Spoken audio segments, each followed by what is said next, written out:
In a modern world, yet full of technological mysteries, our protagonist awakens without memories and with an absurd strength. A military AI from the future starts speaking inside his head, and the guy realizes he might have become a cyborg unintentionally. With not much else to do, he begins to wander around, trying to discover why everything was happening and why he was sent to this time. But without further ado, let's get to the good part. Today's story begins in a bustling city. Some electrical circuits from a traffic light start malfunctioning. Suddenly, on a street, the protagonist becomes conscious, looking at his body without understanding anything. Reflecting on this place and wanting to know where he was, the protagonist turns, seeing his reflection in a bus mirror passing by. He stares at himself, wanting to know who he was and what his name was, until he notices a Special Forces emblem on his arm. The protagonist moves his arm, realizing the clothes were a type of military uniform. He couldn't even remember his name, what he was doing, or where he was, until he hears a crying sound beside him. The protagonist turns, ready to strike, attacking a tree and breaking it with all his strength. The birds flying around make their noise. Kong is surprised by the strength of his attack as he knocked down the tree. The protagonist moved instinctively when he heard the sound, wanting to know what kind of strength this was. But the voice in his head says it was a pleasure to meet the agent. He was the artificial intelligence of the auxiliary combat system implanted in the body. Kong repeats about being embedded in him, then questions where they were and what year it was. The AI responds that based on the analysis of the posters, they seem to be in Seoul in the year 2024. He was from the military AI model created in the year 2082, deducing that he was from the future and returned to the past. The AI explains that its memory was reset, and it lost all information like the protagonist. On the other side of the street, a driver calmly drives his truck, until he notices the broken signal and tries to brake immediately. Without success, the truck starts driving uncontrollably around there. The system warns that a traffic accident risk was detected, and he should dodge the car coming his way. But the vehicle hits a fence and throws a stake in his direction. Kong dodges the attack purely by reflex. But looking back, he notices people saying a civilian was hit by the metal stake in the stomach. They shout to call an ambulance, and the system notifies that a civilian was injured. Kong opens his eyes and comments that he saw some red and blue screens now. Thanks to that, he was able to dodge easily. But an innocent civilian might lose their life in 5 minutes. He says it's impossible for the ambulance to arrive, and the AI responds that it can perform the surgery. Kong didn't know how to do it, but the AI could, and first, they need to know the patient's condition. He looks at the body and repeats about it, thinking there are still many questions, but he will save the injured person first due to urgency. Approaching the man immediately, Kong analyzes the stake embedded in the abdomen, saying the wound is deep and asks if the system can handle it. He says that with thread, needle, knife, and disinfectant, he can perform the procedure. The protagonist repeats about the materials and asks if he can perform surgery with just that. A civilian questions if he could perform first aid. The protagonist wonders if he can trust this AI and repeats about the materials mentioned before. That civilian shouts, saying anyone with the materials could go there to help. With everything in hand, the people there wonder who that guy was and if he was a doctor. The patient might get an infection and lose his life if he performs surgery with these things. Kong whispers to the robot that he already has the tools but still waits to start. The system says that if he grants temporary control, it could move his hands. He really wanted to know what it was, but there's no time. Thus, temporary control is given. The protagonist's hands emit a small blue glow and begin to move on their own. The stake is removed from the abdomen, and with his fingers, Kong flexes the needle. His fingers were moving at incredible speed and with absurd precision. His system says the expected blood loss of the patient exceeded the limit, and the survival rate was dropping. Kong wonders about this, and if the system can really save him, until he notices his hand is no longer moving. Suddenly, the patient's blood splatters. The protagonist stares at it, thinking he's in trouble. At the hospital, they inform that it's an emergency and the patient has severe hemorrhage, requiring immediate preparation for surgery. A doctor comes out sighing, and his assistant asks if they are finished. The doctor says the patient survived. His colleague congratulates him and asks if the injury was as severe as they thought. The doctor denies it but was shocked to see that without stopping the hemorrhage, he would have died before the ambulance arrived. He lost a lot of blood, but most of it has already been replaced by transfusion, and the assistant asks what the problem is. The doctor says he was sutured with regular thread, internally and externally. The problem was that the stitches were uniform, as if made by a sewing machine. The assistant tells him not to be ridiculous, and the doctor says he also didn't believe it, until someone arrives and interrupts the conversation. Park Ki-young introduces himself as a detective and asks about the patient.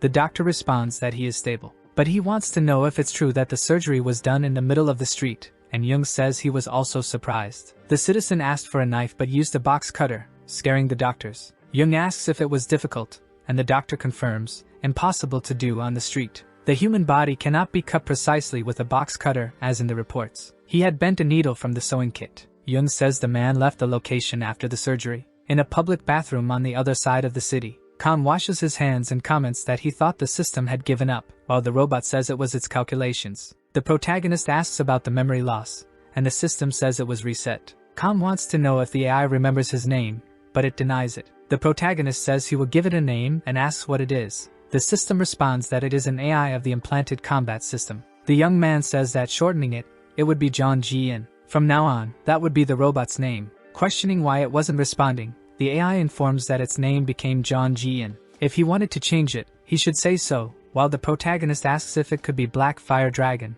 but Ji-in denies it. Khan comments that there was an emblem on his clothes saying Earth Union, and John says it was a military uniform. The protagonist concludes that he was an agent without memory and, even though it was made in 2082, they were in 2024, but John also didn't know. The internet couldn't be accessed because data input and output are restricted. Khan asks how it receives data, and John says it uses its senses, feeling the same if he eats something tasty. The output uses body and voice temporarily, assisting only when necessary. There are also things it cannot do, for example, assist with aiming, but it cannot shoot. Khan simplifies that it only helps in combat, and to know the reason for being there, he needs to experience it through his body. The protagonist's first mission of the day, betting that he could get a lot of information inside an internet cafe. Khan hadn't recovered his memory, but it was common sense that they needed money. He had nothing, so they had to get 10,000 won first. Khan asks if John can use vocal cords to sing, and the system says it helps if necessary. Elsewhere, the protagonist holds a spoon, with a mask on his face, ready to sing. The system prepared everything and brought a spoon. Khan asks if singing helps in battle, and John says it boosts others' morale. It made sense, but the protagonist questions why sing there, and how to compete with the rock band across the street. The protagonist observes from afar, and John says if he performs better, he would attract all the attention. Khan thinks that either way, he would get attention. Then he calls John, saying it's a good AI, but he doesn't believe it will work. It would just be a joke.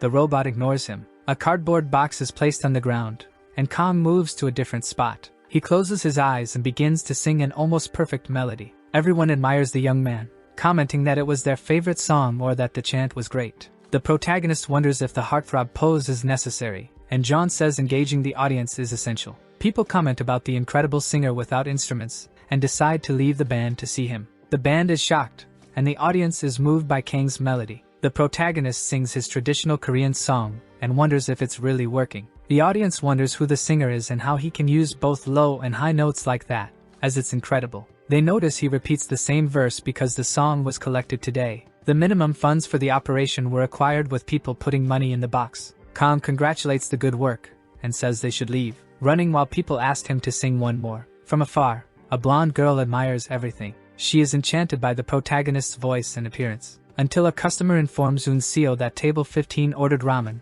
and the girl says she's on her way, but she would like to hear a bit more about the music. Walking around, Khan calls for John Ji-in. She says that at the internet cafe they might find data from the Earth Federation, but questions what if they find nothing. John comments that the priority is to infiltrate and fit in, and they need contact with the command center. The protagonist notices a paper stating they were hiring and requires an ID with a resume, and experience is ideal. That was a way to get shelter, and they even provide food for employees. John says that if he succeeds in infiltrating, the information gathering and food problem will be solved. Khan climbs the stairs and comments that if he gets the job, he'll ask if he can stay and needs a place to sleep. John says that if they secure shelter, the rest will resolve itself, and Khan still didn't have extra clothes. The system notes that his military uniform has a camouflage feature using chameleon memory fiber to acquire a new appearance. The clothing can be divided into multiple pieces and assembled in different formats. The protagonist decides to try, separating the sleeve from his shirt. Thus, he begins the transformation into his new outfit.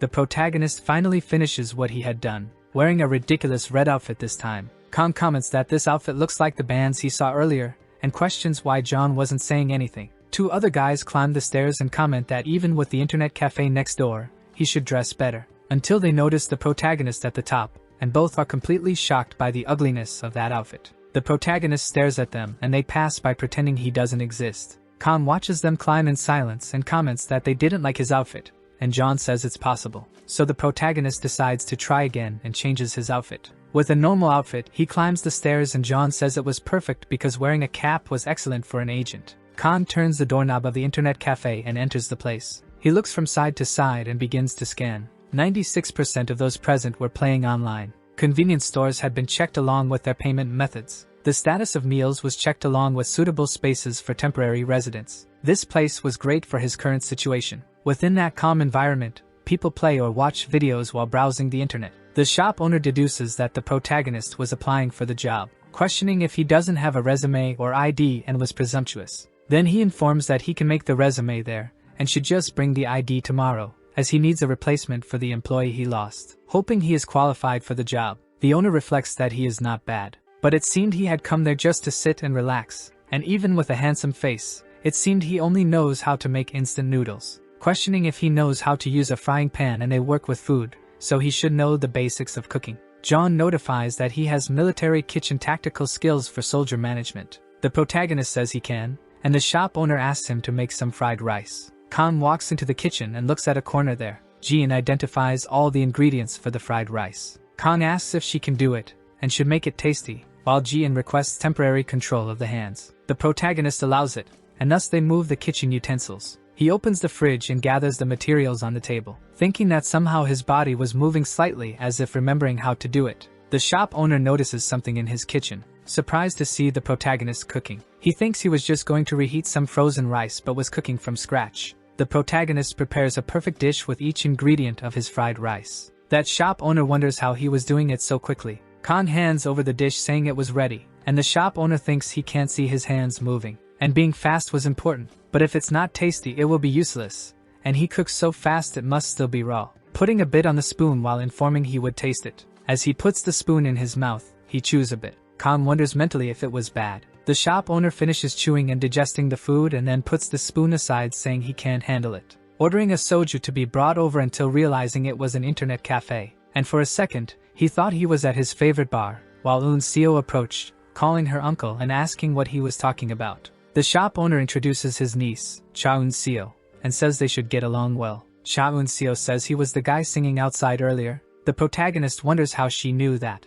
The girl says that with a voice like his, he doesn't need to work in an internet cafe, and the protagonist responds that he was good at anything. The shop owner says he's happy because he has a young man to cook, and Eun Seo can't even make instant noodles. Questioning if the young man has a preferred schedule to work, Khan says he prefers to work part-time with flexible specific times. He also noticed earlier that there was a storage room and would like to stay there, and the owner asks if he doesn't have a home. The protagonist explains that he has been homeless for some time, and the shop owner thinks these are demanding conditions, but he's too good to pass up. The internet cafe next door became a success due to good food and was jealous of it, so he will use the opportunity to gain his reputation, saying he can stay in the storage, get free food, and earn twice as much per week, but only if his food increases sales, and the protagonist notices someone from afar. The girl asks Kim Jae to eat something before playing, but the young man says the internet cafe also serves food, and they should eat there. She complains that the food there is terrible, and Khan calls the customer, saying he should try his food first, before deciding if it would be good or bad. A few minutes later, the rice dish is ready. Eun Seo and the shop owner are completely surprised. The protagonist asks her to bring a plate, and the girl runs to get it. He had already done it, and even the dish was perfect. The owner tells Eun Seo to take it to the customer. Outside, the girl comments that the newcomer was really bold, wondering how good the food from an internet cafe can be, and Kim Jae says since they ordered, they could try it and leave. Eun Seo arrives, saying their fried rice was made, and Kim Jae is startled because he hadn't even started playing, then tells the two students to enjoy their meal. Kim Jae says they only ordered fried rice because it seemed really expensive, and the girl says that's what he ordered and should enjoy it. Both decide they will eat, taking a spoonful to their mouths. They are shocked by the taste and have an epiphany, remembering when they were chubby and chasing after a chicken. Upon catching and grabbing that food, they hid behind a bush to eat. They cry, remembering it was the same taste as before, shouting that it was delicious and this place was really the best place with fried rice. They order more dishes, and other customers decide they should try it too,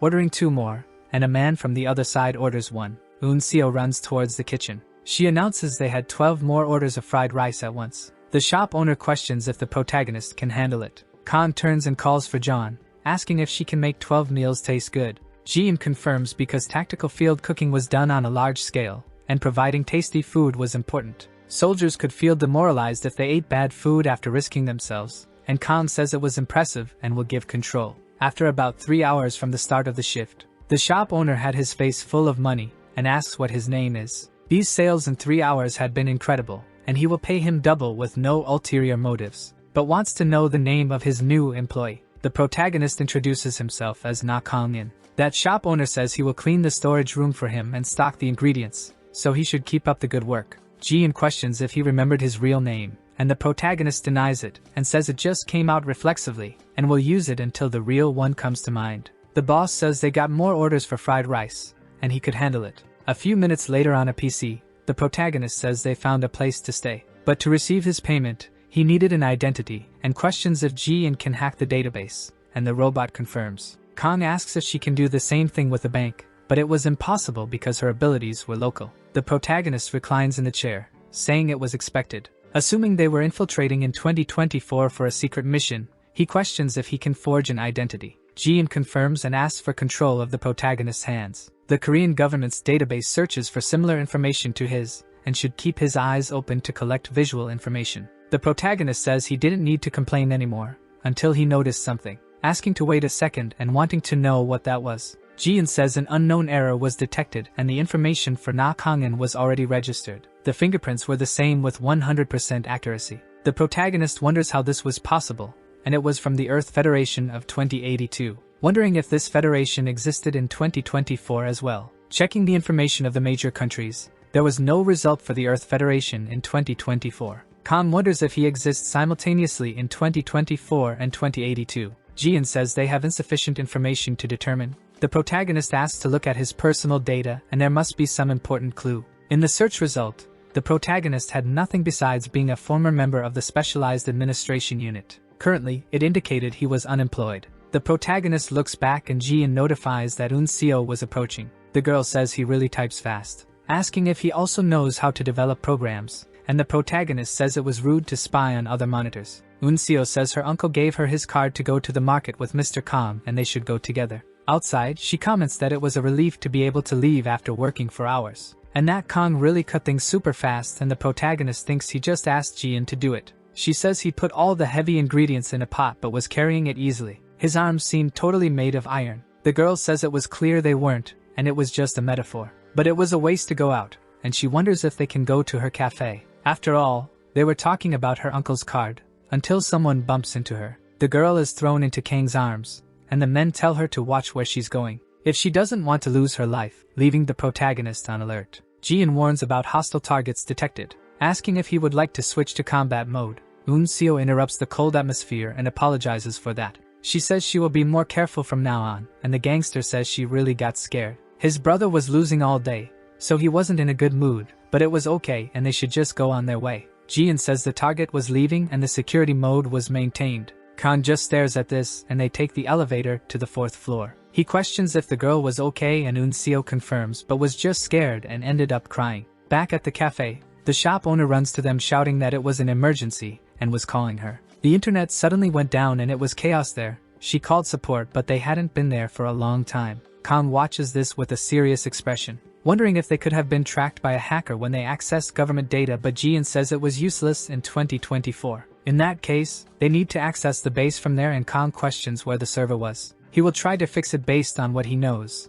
Jian hadn't found any trace of someone tracking them but managed to notice a hacking attempt. Khan wonders why, because it was just an internet cafe. The AI explains it was a hacking program installed and the function collided with the security program, causing the internet overload. They may have used the internet cafe for the test, and Kong says to find out who the hacker was. Jian starts tracking the person and typing on the keyboard. The hacker's location is identified and he moved the signal through 7 servers, preventing it from being tracked. 6 of them were abroad, but 1 was nearby. Khan says they must have chosen a nearby internet cafe to test this and asks why distance matters and probably came to install the program directly, and if it could have been those guys from earlier, until someone shouts they were disconnected in the middle of a ranked match. Unseo says she will extend his time for free, but the guy says he almost won the match to rank up. Khan says that the customers seemed really angry and asks if Jian has a solution, with the AI suggesting offering food, as it would be effective. There was a list of simple snacks, and the protagonist chooses number 3. Khan jokes that Jian really likes money, but the robot doesn't understand. Unseo apologizes to the customer. The protagonist approaches, saying he is sorry for the inconvenience. The servers have been stabilized, so the internet won't go down again, and that popcorn would be on the house. That man takes the cup of popcorn, asking if he thought this would replace his game, throwing a little into his mouth and having a wonderful sensation. The man starts moaning and shouting with happiness, saying he feels very good and has the energy to reach the silver rank, and asks if he can get another cup of this, thanking while running away from there. Unseo questions how he did that, and if he put something magical in those snacks because it must be very good to calm people like that. She chews a little and is impressed, saying it was salty but also sweet and the perfect mix, wanting to know how he did it, while Kong says they combined some ingredients. He needs to deal with the internet problem for a while, so he should deliver this to the affected customers earlier and left some in the kitchen. Unseo stares at him as he leaves, saying that if there were a hero in modern times, it could be this guy. Outside the city, Jian comments that they should eliminate the enemy that attacked their base, and Khan says he knows and that was the reason they captured the hacker. Activating navigation mode. There was no television, guards, or tactical detection equipment nearby. Khan says they really made an effort to stay hidden and they will go in there. The protagonist climbs the stairs of the building, saying he heard something coming from that red door, and Jian amplifies the audio, extracting, removing noise, enhancing quality and sound, hearing some people threatening a civilian, who says it's a test version that wasn't stable and once he fixes the bugs, it will work. He feels sorry and didn't know what kind of work it was, asking them not to take his life. Jian says the analysis suggests a civilian student was being threatened and they should recover the civilians to evacuate them. Inside there, those gangsters from yesterday say if he makes another excuse, he will lose his life. Khan prepares a kick and strikes the door to break it. A nerd was crouched on the floor and lets out a cry of astonishment. The protagonist hides his identity with a mask and cap. Those gangsters get up and walk towards him while the nerd continues crying in fear, asking if there were more of them around there. A gangster asks if his friend hadn't locked the door, but he had. Then wants to know how some uninvited guests were able to enter. He is going to kick the man out from now on, and Kong punches him, throwing the gangster away while the protagonist maintains his combat stance. He looks coldly at the others he will attack next. The nerd's name is An Song Hwan and he was a first-year student at Korean University. He was interested in computer hacking since he was young, and now he has become a skilled hacker to the point where professionals ask for his help, and another issue came to him. When he was looking for a part-time job, he received a recruitment message. The guy repeats it was a job for a security company and it only took 3 or 4 days, but paid for the month even though it was part-time. He is going to start now and has never been so excited to get a job in all his experience. But it had been a scam and they weren't a legitimate company. He hadn't experienced everything yet, but he would generally lose his life this way, and he was preparing for the worst. Song Hwan is startled when he sees the protagonist striking the gangster, thinking his hero had appeared. With a few seconds passing in the classroom, the protagonist thinks he had entered, but doesn't know if it's the right thing to do, while the robot says they were currently on a stealth mission. Kong comments that he was really strong and knocked out that giant guy with one blow, and Jian tells him to be careful, because the opponents in front of him were armed with knives, and the gangster asks where the hell he came from and who he was. The protagonist repeats he shouldn't be scared, and Jian reminds him that as a special agent, his body was enhanced and his chance was 100%. Kong raises his finger towards them, shouting that he was walking and heard someone being beaten and then went in there. Jian says he had made an unintentional provocation and the hostility increased, while the long-haired thug runs towards him with the knife. Kong whispers that physically he can easily win and will focus on attacking mentally as well. The long-haired thug says he kept running his mouth while he was the only one walking, until his sentence is interrupted by a kick to his head, which leaves him stuck in the ceiling by his head. The bald guy runs towards him calling him a crazy bastard. Khan turns and changes the direction of his foot, striking the killer's head with extreme ease. He is knocked out and falls to the ground with the protagonist having finished them all. Kong comments that his kick was really very powerful and his movements seemed mechanical, and Jian says he kicked with 5 times the human strength. The protagonist thinks they could be steroids, but they weren't used in training. Song Hwan thinks this guy was murmuring to himself since then, wondering if he could be a police officer communicating via radio or a government agent who came to capture the hacker. No matter how innocent he was now, if you look at his past, he was a bad hacker, taking money and changing other people's passwords. Maybe he knows about the 10 times he used his skills for minor matters and why his past self did that. Then he shouts that he didn't do any of that. He just did what he was told, and was really a good guy, so he asks to be let go, and Kong thinks no one accused him. Jian says the chance of him telling the truth is 90%, and he seemed like an ethical hacker, and Kong wonders if he can distinguish even that. He can analyze expressions and behaviors of prisoners to determine their reality, the more precise, the more reliable the results. Khan says he really has skills for everything, but there was still a 10% chance of lying. Then asks why he was in that place. Song Hwan says he was tricked into a part-time job checking security and was locked there for 3 days. These guys were really bad men, and after that job, they were trying to keep him doing bad things, like stock manipulation. He was told to create a program to manipulate comments on stock forums, and they went directly to the nearby internet cafe to install it. The protagonist remembers when he had met them earlier. Song Hwan says they must be from a group of that type of manipulation.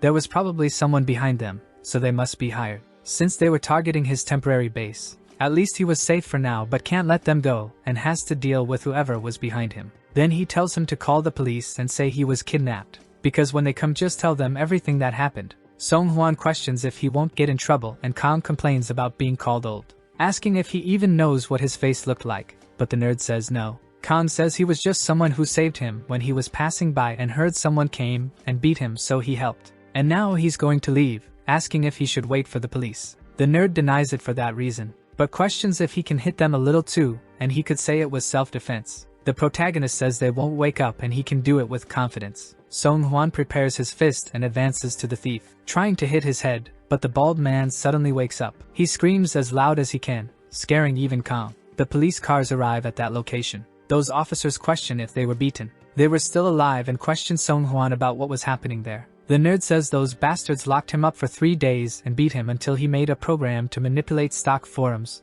and would take his life if he failed. That officer questions how they ended up that way, and Song Hwan says he didn't do it, and a guy heard the commotion and helped him. The detective talks about these guys manipulating stocks, and there was definitely someone behind them. When these guys wake up, Young should interrogate them and wonder while they were under the influence of substances. They will reveal everything. Young questions who was the guy who beat them up like that, and the detective replies that he was just a passerby. They just had some broken bones and won't lose their lives. Besides, they drew the knife first. Young questions what he should do, and the detective tells him to get the security footage and find out who did all this. They don't need to arrest him, but it was too big of a matter to leave aside without investigating. Khan walks down the street, and Jian says there's a camera ahead and he should turn right. The protagonist questions if he's sure the buildings don't have cameras, and Jian confirms because they need to complete the missions. Khan says he was really surprised earlier because he didn't expect him to get up with just a slap, and Jian says it's due to reflexes. The protagonist suggests she might have a phone function,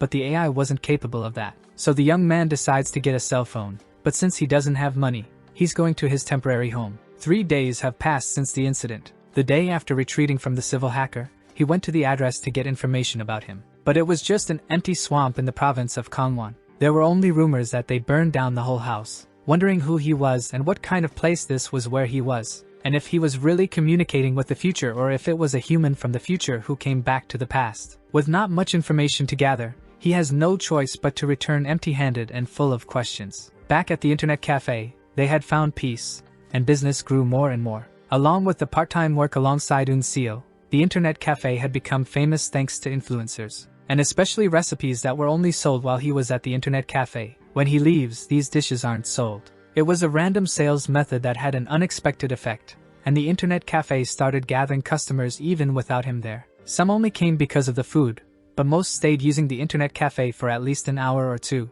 Now, judging by the face of the owner Cha Dong-suk, the number of customers increased, and it seemed he hired more part-time staff. Introducing the new colleague and asking his name, that familiar nerd voice says it was good to see him, and his name was Song Hwan, while Jian comments that he was the civilian they had rescued from captivity 3 days ago. Dong-suk says he was really a doctor in computer science, and Song Hwan confirms because if one of them breaks, he can fix it quickly. Then he bows his head, saying he hopes to get along well with Eun Seo and Kang. Song Hwan thinks the reason he applied there was the bad feeling for having caused damage to the internet cafe. Even though he forced himself to do it, he will work hard. Dong-suk introduces Kang, saying he was the boss who made the restaurant famous but was good with computers too, and they should get along. Song Hwan notices something and says anyway. He must be older than him, relieving the protagonist for not noticing. The nerd says it was nice to meet him and asks to take care of him. Kang shakes his hand and agrees, while Jian warns that working with this person puts his identity at risk and recommends asking the boss to fire him.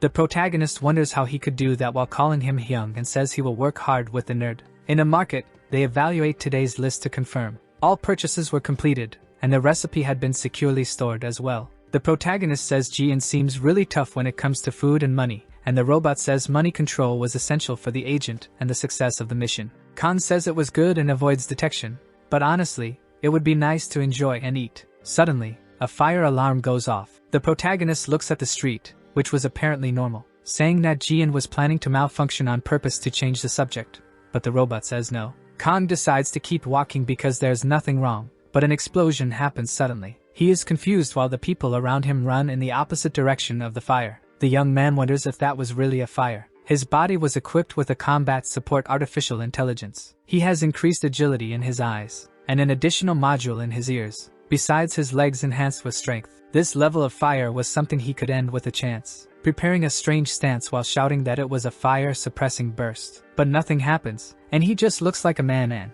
And Jian asks if the agent has gone crazy. Khan concludes that he doesn't have the freezing ray ability, and Jian wonders if he could even be human if he did that. But the protagonist questions what the easy way to put out the fire is, and the AI says it was to call the firefighters, until he hears a scream from the top of the building. It was a girl asking for help, and people wonder what they should do. Khan asks how long it will take for the firefighters to arrive, and Jian says it would take 4 minutes. There is a high probability that the fire will reach the top in 4 minutes, and if they don't rescue her now, there is a 99% chance she will lose her life. Khan puts the mask on his face and tells him to find an entry route into the building. Jian says there were no usable paths in front and suggests a route where he can avoid the toxic gas and climb. The protagonist starts climbing on panels and surfaces at an incredible speed. People along the way comment that this guy was insane and wonder if he will save her. The protagonist tells her to check if there are any other survivors on other floors, and Jian hears no movement inside, as most people have evacuated. Khan grabs onto a window, agreeing with him. People say he was like Spider-Man and was a climber or something like that. Jian warns that there is a risk of explosion right ahead of the protagonist. He notices a glass trembling nearby. Khan hangs on to avoid the explosion, commenting that his grip saved him, and Jian tells him to thank her for the warning. The protagonist continues jumping through the building's floors. Upon reaching the top, he takes a deep breath. The little girl who is crying lifts her face. The protagonist extends his hand to the girl. She calls her savior and raises her hands too, going into his arms while Jian warns that it was dangerous and the fire was spreading faster than expected. The protagonist wonders if he was there to lose his life with her, and the girl is surprised. Khan thinks his body is enhanced, so if he holds her and jumps, he won't get hurt. Jian says there are many witnesses, and if his superhuman abilities are seen, his identity as an agent could be compromised. He may not be able to adapt to the situation after that. The protagonist suddenly notices a clothesline, wondering if he could use it to descend, and the little girl tries to deny the idea.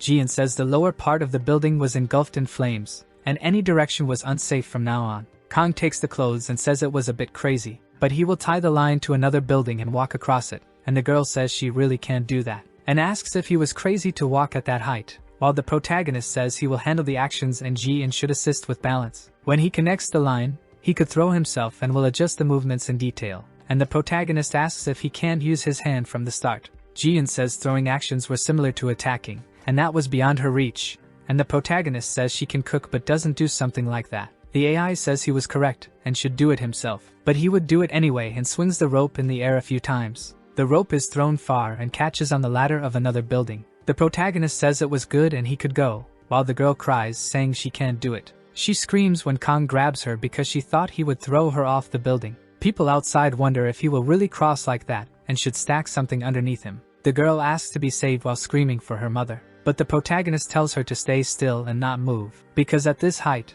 they've already done enough. Jian warns that an unexpected situation occurred. The rope was breaking faster than expected. The protagonist wonders how much time they still have. The AI says at this rate, the rope will break before they reach the other side, starting to snap, and the protagonist complains a bit, jumping from up there with the girl and throwing her to the other building. The little girl lands on top while Jian warns that the rope was breaking. Khan starts to fall, and his mind suddenly clicks. The protagonist falls from the building, thinking about calculating, wanting to know what he should do. With his reflex, the guy grabs the rope, using quick and capable movements to descend rapidly and safely. Then the protagonist starts jumping off the wall. People wonder if this guy was alive and was even running on the buildings. Khan finally arrives at his destination and lands on the ground. He curses the situation, thinking he was almost finished. The little girl who was saved suffers from a headache, but she screams that he was a ghost upon noticing the protagonist. She wonders how he was still alive and if he was some kind of superhuman, and the protagonist just confirms. The girl questions why they were talking so casually and if they knew each other, but Kang says she seemed new too. Then he turns, complaining that Jian miscalculated, and he believed him because he was part of the strategic special forces, and the AI responds that it didn't expect to be flammable. Suddenly, the girl approaches him, asking if he was the owner of that internet cafe that recently became famous. The protagonist wants to know how she found that out. As the day goes by, firefighters arrive and put out the fire in the building. Some people watch the protagonist save the girl on their phones. He had wrapped himself in the rope and crossed while holding someone, wondering if he was a famous climber or a master jumper or something like that. And if they had a clue, it would be that trash bag. To rescue someone, all he needs are his limbs, and if he had a plastic bag in hand, he would obviously drop it. So the man who did this had left his shopping bag behind. It seemed they were using sauces for cooking, and there was a recipe too, but it was hard to read. The name of the market is visible, and they could check the footage, while Jung says he's not a criminal and they don't need to do that. Until he notices a call from his boss and asks what it was, while the detective asks why he answers the phone like that. Jung says he was cutting his vacation short and that it was just a short circuit or gas leak there. The detective responds that he's not sure about that, but it wasn't the real problem since there was a fatality on the 3rd floor. Jung and the officer complain, thinking there wouldn't be any of that, but he says he understands and will start looking for the wanderer. In an SBA and sauna room called Haddock, the girl comes out saying that a hot bath was really amazing, and Kang says he saved her life and now she was asking him to pay for her bath. She responds that her house burned down completely, and he should feel sorry because she has no parents and was alone with no place to stay at night. And she was serious because she was registered as a student and was planning to work part-time, wondering why now she should survive. And Kang says if she wants to work part-time, she should just do it. The girl asks about starting to work, remembering that the internet cafe was hiring part-time employees, and asks for help to get a job while Kang says goodbye. She grabs his shirt, pleading, and the protagonist tells her to ask the boss. The girl says to ask together, and Kang gives in.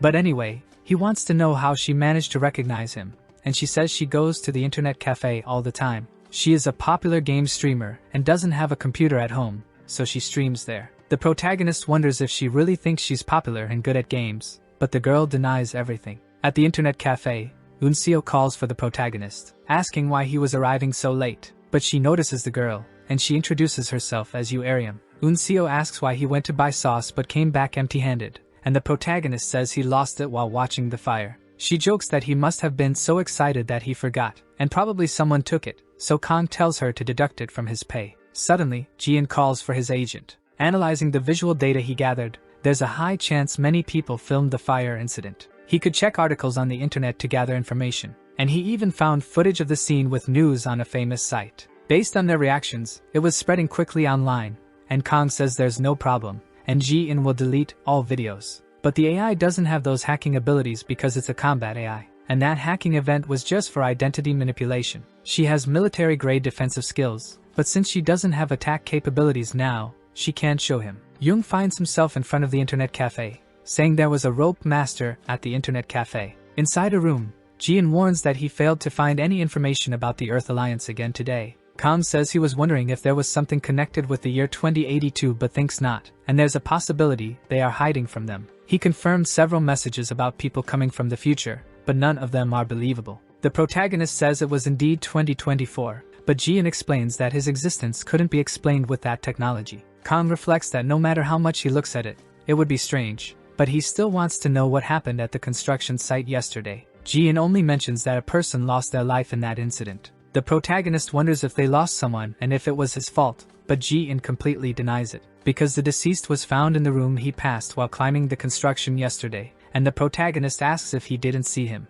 Jian explains that his lenses are enhanced, not something like improved vision. There were no signs of movement, sounds of life, or any noise detected in the area. The protagonist asks what that means and if he could have been lifeless from the moment he arrived. And it wasn't just a fire but a premeditated murder, and Jian says there's a high chance of that. Until outside, Unseo's voice questions about the police, saying yes, and it seemed like the card used in the purchase belonged to this place. Jung questions if she bought those items from the bag. Unseo repeats about this thing while turning and calling for Kangin, saying that the police officer brought the purchases he lost while watching the fire yesterday. He says the guy left it behind while watching, and Unseo jokes that the police can track even people like that. The protagonist thanks him for bringing his purchases. Jung hands over the card and says if he has any leads about yesterday's incident, he should contact him. Unseo agrees and bids him farewell. Kang whispers that to catch the killer, He needs the detective's help and wonders if he could find him. The AI explains that it confirmed the identity, so it was safe for him to go to the detective, and Eun-seo questions if he has something to do outside because she wants to stay close to him.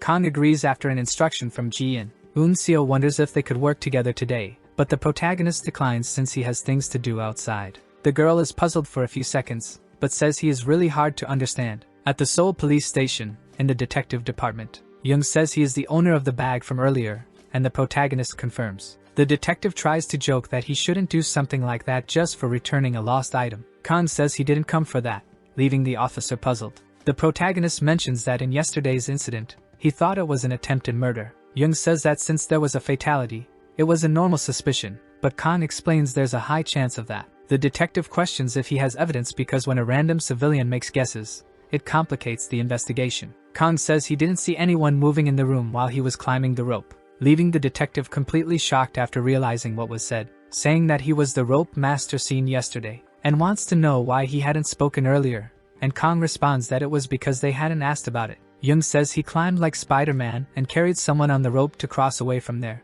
The detective takes a notebook and questions if he can explain again why he suspects it was a murder. In the major crimes team, Young notes that there were no movements in the room even with the fire burning. The victim was already lifeless or was intoxicated by alcohol or illicit substances. So he was saying someone set the building on fire to cover up the murder, and Khan confirms because he noticed the survivors while climbing the building. A man near them asks if the forensic service was contacted, and Young says not yet, and it takes time to perform an autopsy, but the fire was very intense. Another woman says they only have the word that the fire was caused by a short circuit, and there were no cameras in the area, wondering if they should make a sketch of the suspects now. Khan whispers to Ji-in wanting to know if he remembers the faces of the people he saw yesterday, and the robot says yes and stores visual information after that, showing a video screen in front of the protagonist, who is impressed. He says he saw 4 people walking towards the construction yesterday. The first was going outside while holding the phone in his right hand and had a bracelet on his left wrist. His phone had a gray case,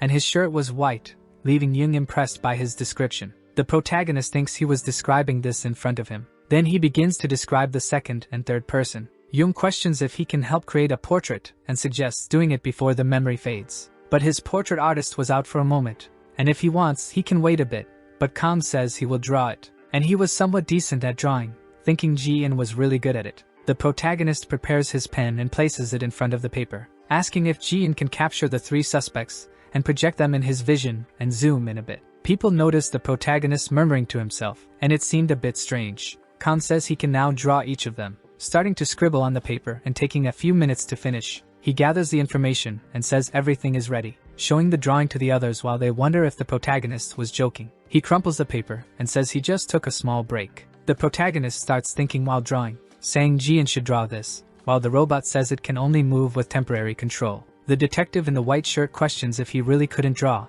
and Jung responds that he doesn't know and they need to contact the artist soon. But a hypothetical light emanates from the protagonist's chair. Both turn and approach Kang, surprised to see the drawing. The protagonist's hands move at an absurd speed. They are astonished and tell him to wait a minute, as it doesn't even make sense. The protagonist seemed like a machine and a genius, wanting to know if he is a painter as his main job. Khan says only 3 people left the area before the fire started, and if the arsonist fled, it must be one of the people. The chief knocks on the office door, announcing they will check their identities immediately and investigate this case. The next day at the internet cafe, the protagonist makes a perfect dish of food once again. Eun-seo says Kang's malatang was amazing, and his other friends say it was fantastic and very good. The blonde reveals she heard about the fire at Aryum's house being caused by an arsonist, and Song-hwan says they already caught the culprit, and they found illicit substances with him too, while the protagonist thinks it hasn't been many days since the police started investigating. All this was thanks to Ji-in's ability. With a noisy atmosphere at the dining table, Kang picks up his phone, answering a call from Detective Jung, who says he wanted to thank him for capturing the culprit. 2 of the people in the drawings were local residents, but the other was not from there, and his friends were the victims. They still need to investigate the exact cause but also found illicit substances in his pockets. It seemed he came to collect money because of the substances, and when he couldn't, he took his client's life. He managed to track down the one selling drugs and advanced on the scene, being actor Na Jung-jian, and now the entertainment industry is in chaos. Khan says this is getting bigger and bigger, and Jung says it really seems like there won't be any vacations. But thanks to the drawing he made, they were able to proceed with things much faster, and question about making the drawings public. The protagonist says as long as his identity isn't revealed, it's alright, and Detective Jung calls him a real hero. Kang responds that he was just doing his job, and his friends approach to try to listen to the conversation, asking what was happening, and what their appa had drawn for Detective Park. Kang responds it was just some scribbles, and Ariam says he must be really bad to ask not to reveal his drawings. Suddenly, a noise in the PC area can be heard. Some people argue for having spilled ramen on the floor, and because of that, they lost the round in their game. Unseo says they did it again, and Songhwan says the newbie was in charge of cleaning. Ariam thinks that since she cleaned the ramen, she could ask the boss for a bonus. But she bumps her head into a man's body, and both fall to the ground. The girl apologizes and asks if the gentleman is okay, but he suffers from his wrist, telling her to be careful as it seemed he had broken his limb. Ariam cries, asking to call an ambulance, and Kang questions if it was really broken. Jian judges by the hand movement, saying there's a possibility of a fracture, and to check the injury, he needs to touch the hand and observe the man's response. Kang approaches, questioning if he can touch there, and the man allows the boss. When touched, he says it hurt while groaning in pain, and Jian checks the ligaments and joints, saying the wrist was sprained. Then the protagonist informs that the bone was fine, and it was just a sprain, and he would give a massage to make it hurt less. Songhwan comments that his Hyung was really good at massages, and Unseo says she will get hurt so he can massage her too. Jian mentions it will take 24 hours to recover, and he should not exert himself to avoid getting worse. The man asks about his work, as he has to cook in Gangwon tomorrow, and it was his food truck. There was an emergency film shoot, and they called his food truck too, and Ariam suggests helping him. The man questions if she can cook, but the girl says she was only good at making instant noodles. He sighs, responding that no matter how urgent it was, he couldn't serve instant noodles and needed someone good at cooking. Looking at the protagonist pleadingly, Jian analyzes that the answer was obvious, and he should just say yes. Kang tries to refuse, saying he needs to work, but the boss says he will pay 300,000 won if he helps. The protagonist considers a bit upon hearing about the money, patting the hand of his new temporary boss. The man says he felt honored that he was going to help him. He heard that the internet cafe gained a reputation because of the amazing food, so he came there to check, and it was so good that he comes every day. So he thought he could learn something by eating there every day, but if Kang is going to help with the food truck, it will be an honor to get some tips. The protagonist reflects that he hadn't tracked this area, and it was time to move and investigate other regions, and Jian responds that he can cover the investigation while working. The next morning, the truck speeds down the road. The man says Mr. Kang is a great driver and didn't think he could drive so smoothly. Today, he will make sure to impress the actors with a delicious meal and thanks for the help. The man comments that the news exploded yesterday where an actor was caught at a party full of illicit substances, and they are going there. That movie was going to be released in about a week, and Kang questions if they can really release it. The man denies it because no one wants to see a movie with an actor addicted to substances, and now they were filming everything again, and it was chaos. He was grateful to be able to work on it, but the atmosphere was very intense, and they were filming all the scenes that had the actor. Kang questions why not delay the release, and the man responds that it was a special situation because they booked many cinemas and could lose them. It was director Sun Tae-min, who is one of the best directors for romance films in Korea, so it will be fine. Tae-min smokes the rest of his cigarette, saying everything was ruined. He repeats that he doesn't like this, looking downcast. His assistant questions if they should film again, and Tae-min responds that there is no more time and no choice but to fix this mess, all because of that damn bag of illicit substances. If he gets his hands on him, he would take his life, shouting for everyone in the studio to hear, and a girl approaches, saying the food truck was ready. His assistant advises eating and calming down a bit because the team was tired too. Tae-min freaks out, questioning if he thinks he could eat now, and if the movie fails, he would be in debt and they should send them away. But upon tasting the food, he asks why it tastes so good. Maybe he wasn't hungry anymore, and the assistant says this was totally insane, wanting to know if they put substances in the food while Tae-min tells him to stop talking about this subject. The original food truck chef hurt his wrist, so another chef was helping, and he was really impressive. That mountain setting was great too, and director Sun should stay positive and relax his shoulders a bit. Honestly, it was lucky that none of the other actors got into trouble,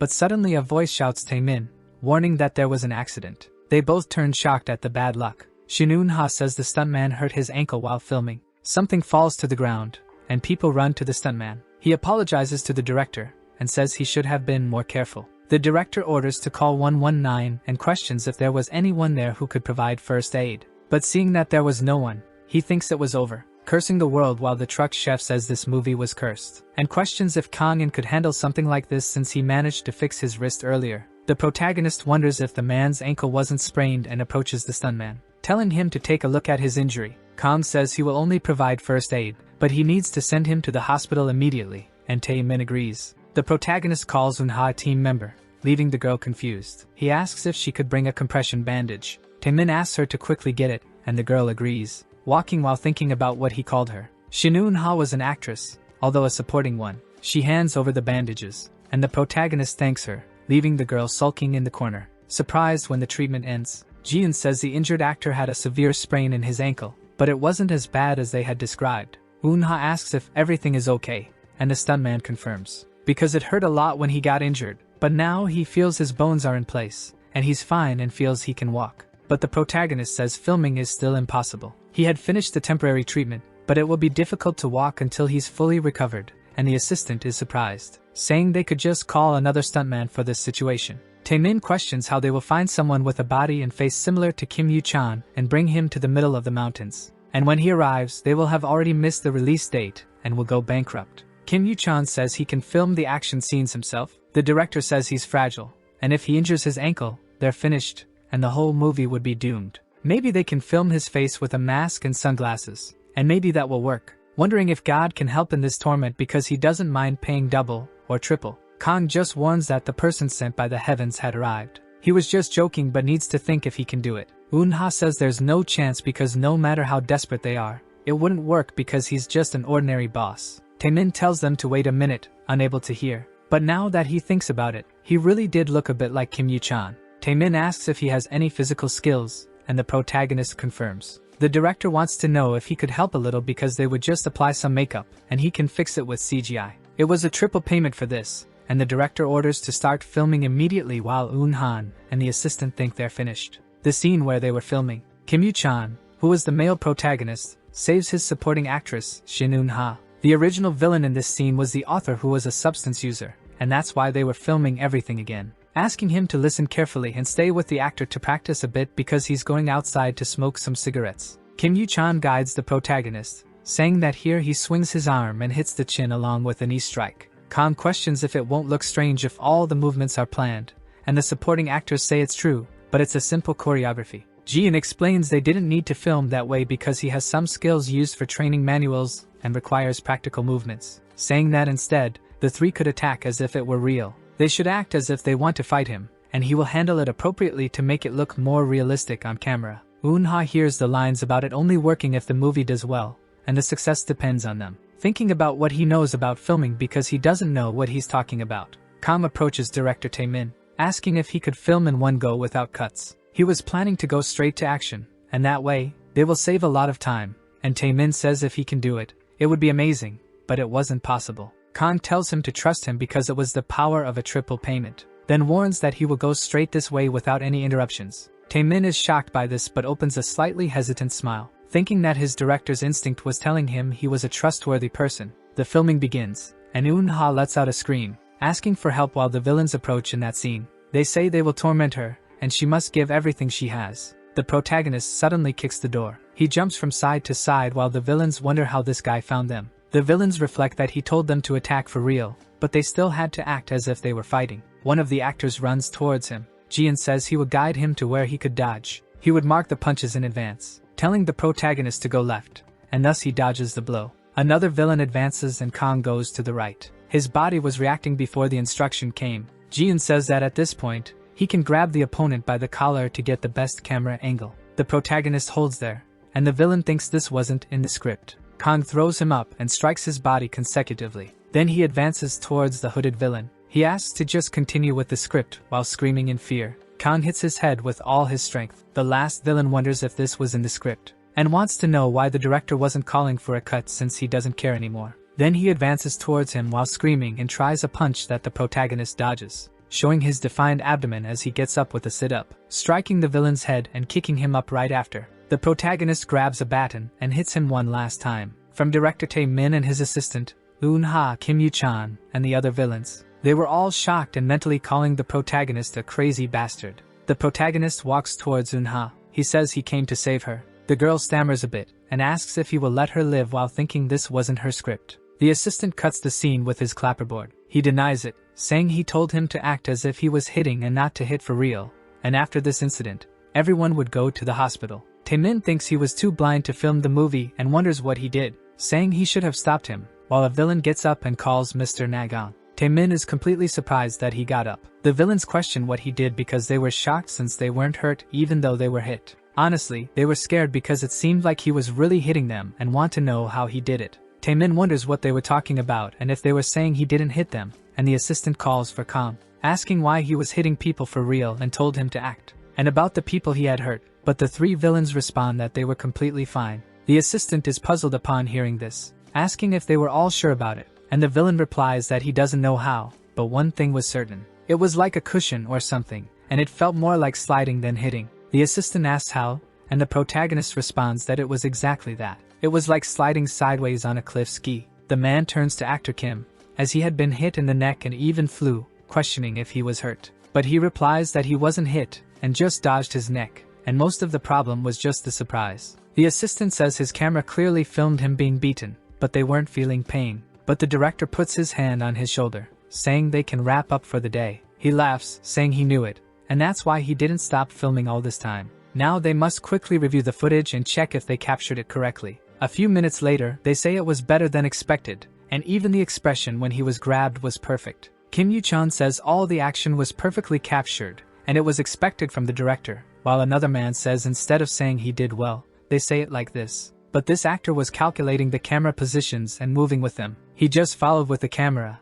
and every angle became perfect in all of them. Kim Yoo-chan is shocked that he moved according to each camera from start to finish. Kang looks back and asks if his part was over now, while the director responds yes and was impressed. Thanks to him, it looked like a good Hollywood action movie, and Kang replies he was happy it turned out well. Taemin says everyone should take Kang in as inspiration and move on to the next scene and asks if Chul was okay. The professional actor says he acted really well and wants to know which agency he was from, and the protagonist replies he was from the food truck. Eun-ha gets angry, wondering if Yoo-chan is a fool because this wasn't even acting. These guys wouldn't get hurt for filming, and anyone could see how he hit them, and they were about to cry in pain. If the script told him to hit her too, Kang would have beaten the girl like any other. The protagonist passes by and waves at her. Eun-ha wonders why he was staring at her, and if he read her mind or something. Ji-in suddenly calls the agent's attention to something, saying that she detected a strange noise coming from this wall. The protagonist raises his eyes to the upper floor. Ji-in says the source of the strange noise was identified,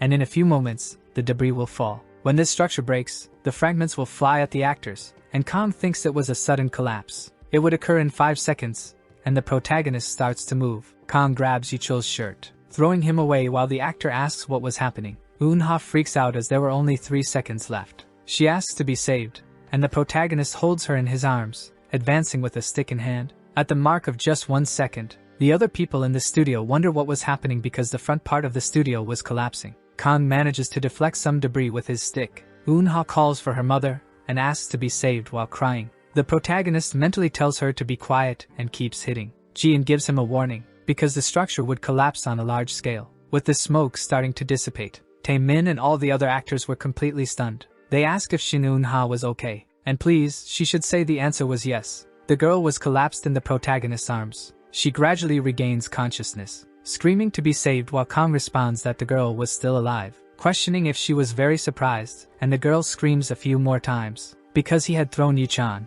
and now he was trying to throw her too. Kang says no because the building collapsed, so he just saved her. The girl notices the whole place where they were, wondering what had happened there, and Kang responds that he doesn't know, and it was probably poorly built. Eun-ha looks sideways, because he had saved her and Yoo-chan from being crushed by those metal bars. Kang questions if she could get down now that she understands the situation. She is thrown away, questioning how he dares. Yoo-chan approaches, saying that he suddenly threw him, and he thought he had a grudge against him, but the protagonist denies it and asks if he was okay. The actor says that even though it seemed like he was thrown hard, he was completely fine, and the director approaches running, asking if they were okay, and Yoo-chan responds that Kang had saved him in an instant. Eun-ha looks at the protagonist before responding, seeing him turn until he looks into her eyes. She responds that everything was fine and thinks that maybe he wasn't a bad guy. Taemin thanks for that and thinks it was close, because if those metal bars had hit one of the actors now, In the worst case, someone would lose their life. And if an actor suffers that because they rushed the construction,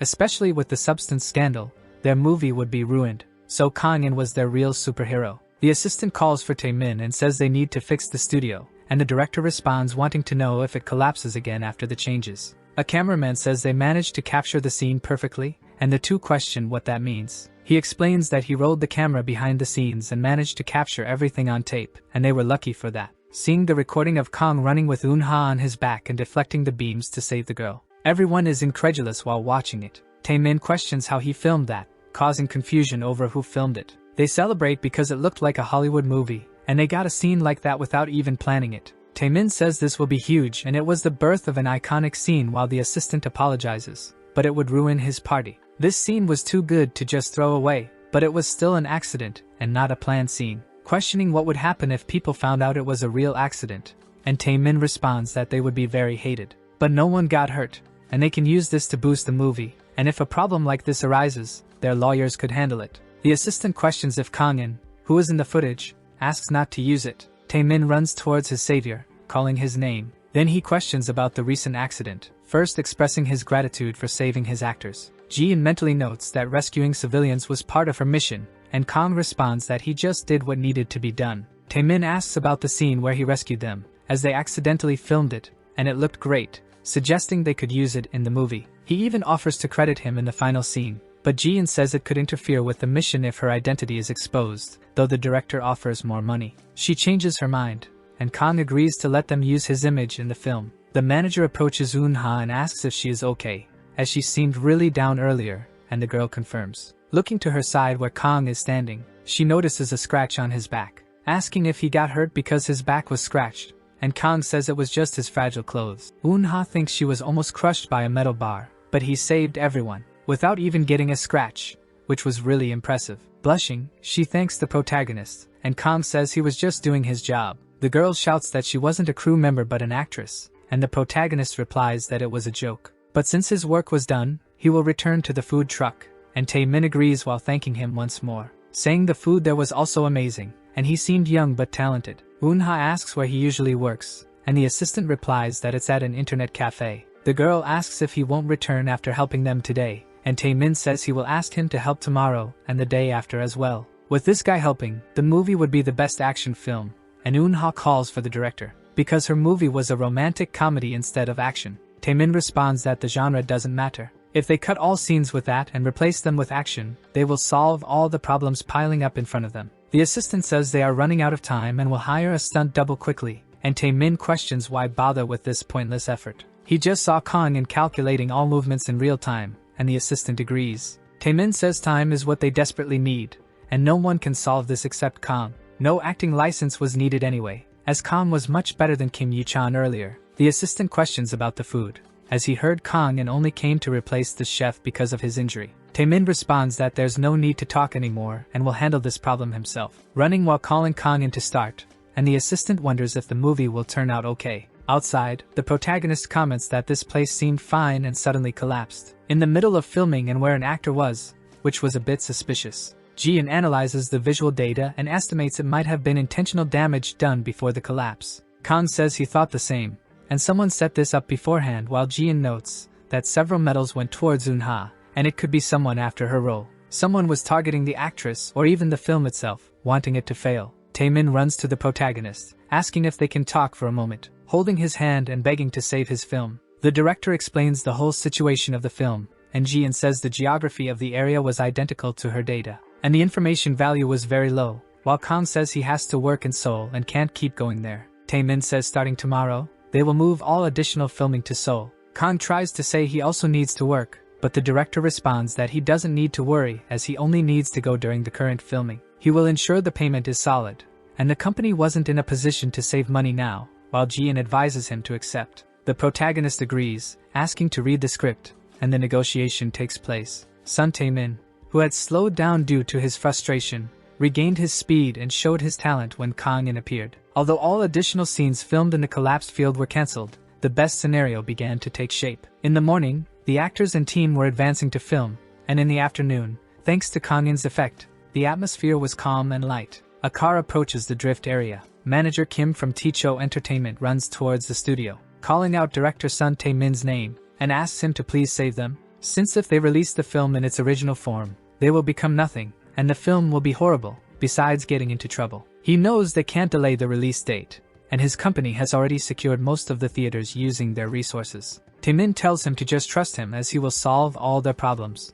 and Kim tells him to stop bluffing. He should just say how things are going to report to the superiors, and the director says he is doing it this way and will change the film's genre. Starting today, it will be a romantic comedy with action, and the manager questions if he is crazy, because they only have 1 week left for additional filming and editing, but they can't change the genre now, and Tae-min remains calm. They were working on it, and will show him during dinner later, but someone else opens the door. The director questions who he was, because it was crazy to kick the door during a recording like this, and dust was flying everywhere now. Manager Kim is startled when the person enters, bowing to his boss while saying he didn't expect to see him in person. The man looks to the side. Tae-min quickly recognizes President Lee Tae-hoo from the Ticho company. The president approaches, saying he didn't want to come there because he doesn't want to burden a filming location. But an accident happened in a studio like this, and there was no other way but to go there. The manager says it was a mistake while they were working, and Tae-hoo responds that it was his department's job to prevent mistakes, wanting to know how long he will continue helping that damn drug addict.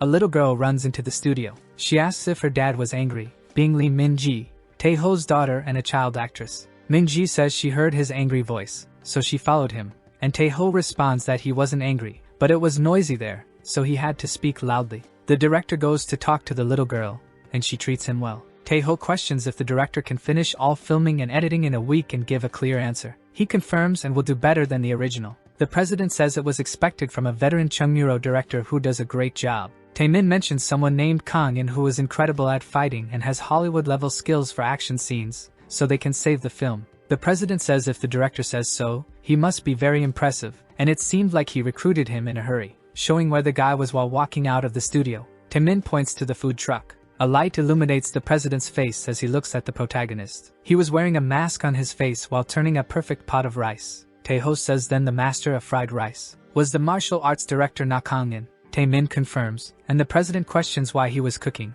but the director just says it was because he came with the truck all this way. The president is completely shocked to receive the information, because then director Tae-min was saying that he left the martial arts direction to this guy and even kept him as the leader in Kim Yu-chan's action scenes, and questions if he was joking with him. In this urgent situation, he was bringing an amateur to save it. Tae-min questions what he was talking about, and the president says the film was cursed anyway, so he was trying to save extra money. The director tries to say that's not it, and if he sees results, he will understand. Tae-hoo says he must send all production expenses without leaving out a cent. The director even runs after him intending to reverse the decision, but Tae-hoo tells the manager to get all receipts and check every detail. Near the food truck, Min-ji shouts that it was really delicious and wants to know what snack it was. Khan explains it was called a mix, and the little girl complains that the name was strange, but the taste was incredible. The protagonist says he made a lot for the team, so she can eat as much as she wants. Min-ji complains she can't eat much because her mom said she would gain weight if she did, and Kang says she could still gain a little. She responds that there's no way because she's the lead actress in this film, so she needs to take care of her appearance. Even as a child actress, if she plays the same role, she can be the protagonist, and Kang says he was right. She asks the protagonist to make more snacks later, but the young man responds that he would like to, but they will be filming in Seoul and there won't be a food truck. Min-ji suggests grabbing some now and hiding them in her father's car for later, and Kang suggests she could go to the internet cafe sometimes, and he would make a little. The girl takes out a cell phone and gets excited, asking him to give his number to talk to him later, and she will save it as Snack Guy, and Kang agrees. The assistant runs towards President Tae-hoo, asking him to please take a look. He knew that director Tae-min was a perfectionist who rarely gets satisfied with the results, but when Na Kang-in came from the food truck, he was getting excited, and this could say everything to him. Tae-hoo agrees and says he will see what they filmed, approaching the computer and going completely crazy when the footage starts. Tae-hoo tells him to wait a minute and wants to know when he managed to add the CGI,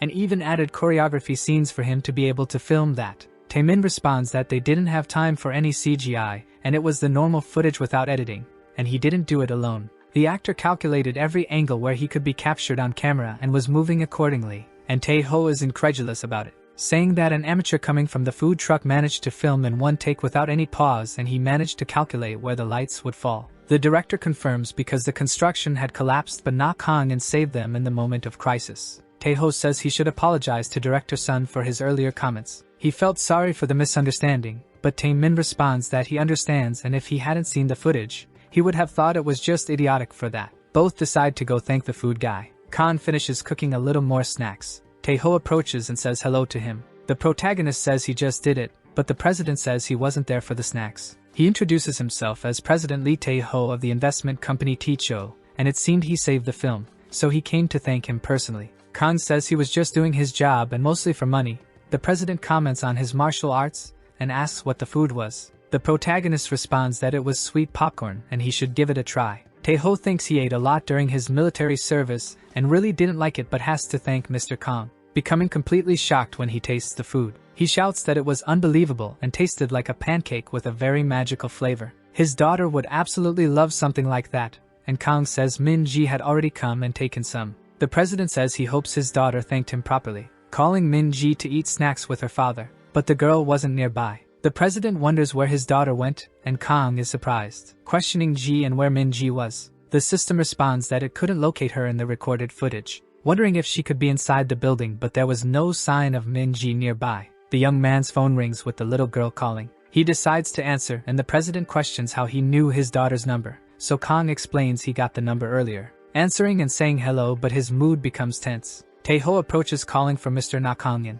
questioning why he seemed so upset. The protagonist continues walking around there. He questions Ji and why it seemed like Min-ji dropped her phone and broke it, but the robot says the sound was different. He begins to replicate the information recorded in the call. The analysis results enter the protagonist's mind. The sound of air came from a light object trapped in an outer layer, and the sound of reinforced plastic pressed with metal echoing inside a confined space. Kang mentally repeats these clues, thinking that if it was a confined space, it would be a car. Elsewhere, some men discuss who kidnaps someone and leaves them with a phone, but the other didn't know. He had taken the girl in a hurry, so it must have been fine, and the boss says the fact that he broke it was suspicious in case they called again and didn't answer, questioning who she called, and the man responds that it was someone called Snack Guy. In any case, they should leave the car quietly and get out before anyone notices. Taeho calls for Mr. Nakangyan, asking what was wrong. After receiving a call from his daughter, he became serious and said nothing, questioning why he was making him so nervous. Jian analyzes that the individual rescue mode was activated, noticing Min-ji's bag on the ground. The girl's backpack and snack were in front. The tracks lead to that black car in the corner of the parking lot. Kang looks coldly and starts running while the president just shouts his name, falling silent upon noticing the backpack on the ground. He says it was his daughter's and raises his head, wondering what it could be. The driver of the bandits is surprised. Then he informs his boss that someone was coming this way, and the man shouts that he was an insane bastard, because he was reporting this calmly, and should speed up the car soon. The car moves, and Jian says it was definitely the enemy. They had noticed the agent, and Kang responds that he knew. The AI says it was good equipment for dealing with vehicles and he should use the plate. Kang grabs it with his hand, using his strength to lift it from the ground. Then he advances forward as fast as he can. The kidnappers comment that that guy was running after them. Their boss wonders if he was insane because he thought he could capture a car just by running, and sometimes someone did the impossible. Only in this case, he should speed up the car even more.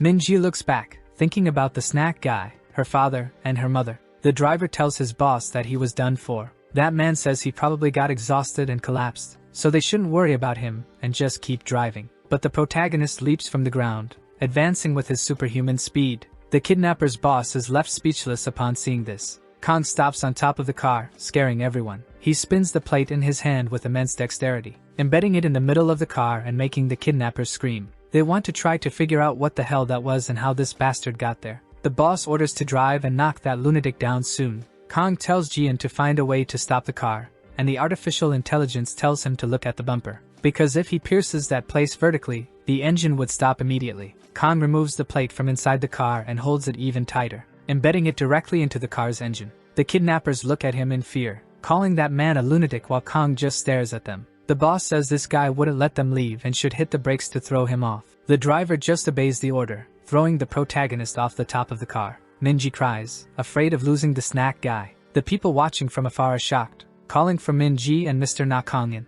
The kidnapper's boss laughs at the protagonist, saying it was an emergency brake. If he goes like that and acts rudely, he would lose his life, but the protagonist performs a perfect acrobatic move and lands correctly on the ground. Looking directly at the kidnappers while Jian says he successfully conducted the vehicle's brakes. The driver says that guy had been thrown far away, but nothing happened. Then his boss orders to speed up the car and hit him so they can get out of the place. But their car doesn't move, and the boss gets furious, asking what he was doing. Then he notices that damn guy was aiming at the car's engine from the start. He starts hitting one of his subordinates, ordering not to just watch and go take that guy's life, because he will keep holding the child in the car. Both leave and call Kong a bastard, wanting to know what the hell he was. But the protagonist just responds that his identity was being Batman. They don't understand the reference, and the protagonist continues advancing, saying it was a name from outside Korea, and then kicks one of them. The man is thrown far away thanks to the force of the impact, groaning in pain while the driver approaches, and the protagonist goes to the car. He draws a knife, saying it was too fast for his eyes to follow.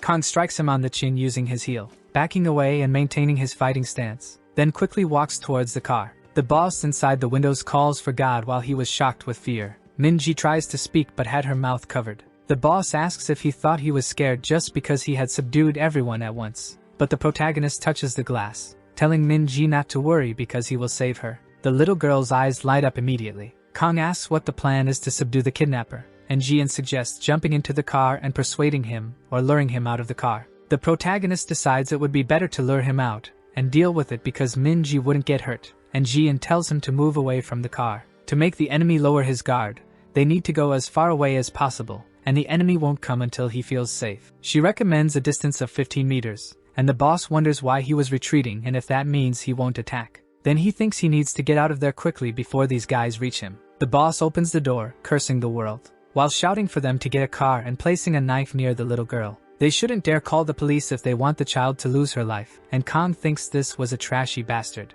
Taeho cries while shouting his daughter's name. He tells manager Kim to hurry and tell this guy to get the car. Then he runs towards them, shouting that he will give the car, but if he touches a finger on Minji, he will destroy his 10th generation. The boss thinks that's it, and with a sick smile accepts, telling him to bring the car himself while the manager calls the sir. The subordinates wonder if they won't call the police, but decide to call secretly. Taeho gets into a luxury car thinking of his daughter, saying that daddy will come to her, and she should just wait a little longer. The man drives towards the enemy. Jian warns that providing transportation for the enemy means increasing the chances of him escaping with the victim, and Kong responds that he knows. Taeho opens the door saying he brought the car and was there, but he shouldn't touch a finger on his daughter. Minji cries while calling for her father mentally. The kidnapper orders the president to put his hands up and approach calmly, while breathing heavily and pointing the knife at him. Taeho moves away from the car and the killer keeps going, but the president realizes what he had done and starts running towards them, shouting that his father will save little Minji.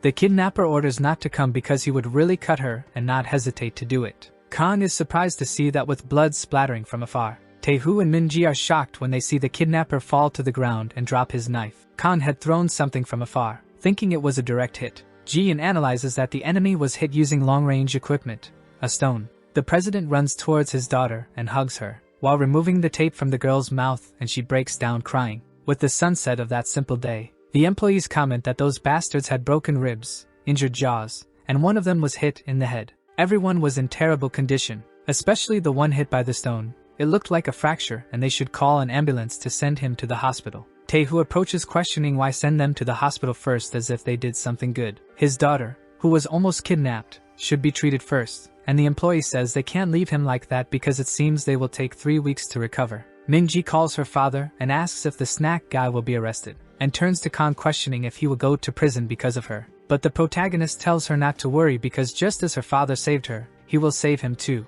Jian warns that if he planned to escape the police, now is the time, and thinks that if he is smart, he will understand how to save with his influence, but thinks that saying the father saved her in front of Minji made him seem better than he should. Taeho says that Mr. Nakongin was the hero who saved his daughter, and even if these guys lose their lives, he was innocent. The man says they need evidence, and the president responds that they were on the mountain, and there was no way there could be something like that. Suddenly director Taemin appears behind him saying that he has it. There were the recordings of his film, and he has something much more valuable than camera footage, showing everyone the video, where the employees are amazed because the faces of the kidnappers were captured clearly. It was true that the three threatened the child and Mr. Nakongin. The employee questions how he managed to film it, and Taemin responds that the place was full of cameramen, and when something starts, the cameras turn. Na Kangin was the hero who saved everyone and was absolutely innocent, with Ji sighing as she ends the escape protocol. Taeho approaches, saying that even if the head of the kidnappers ends up lifeless,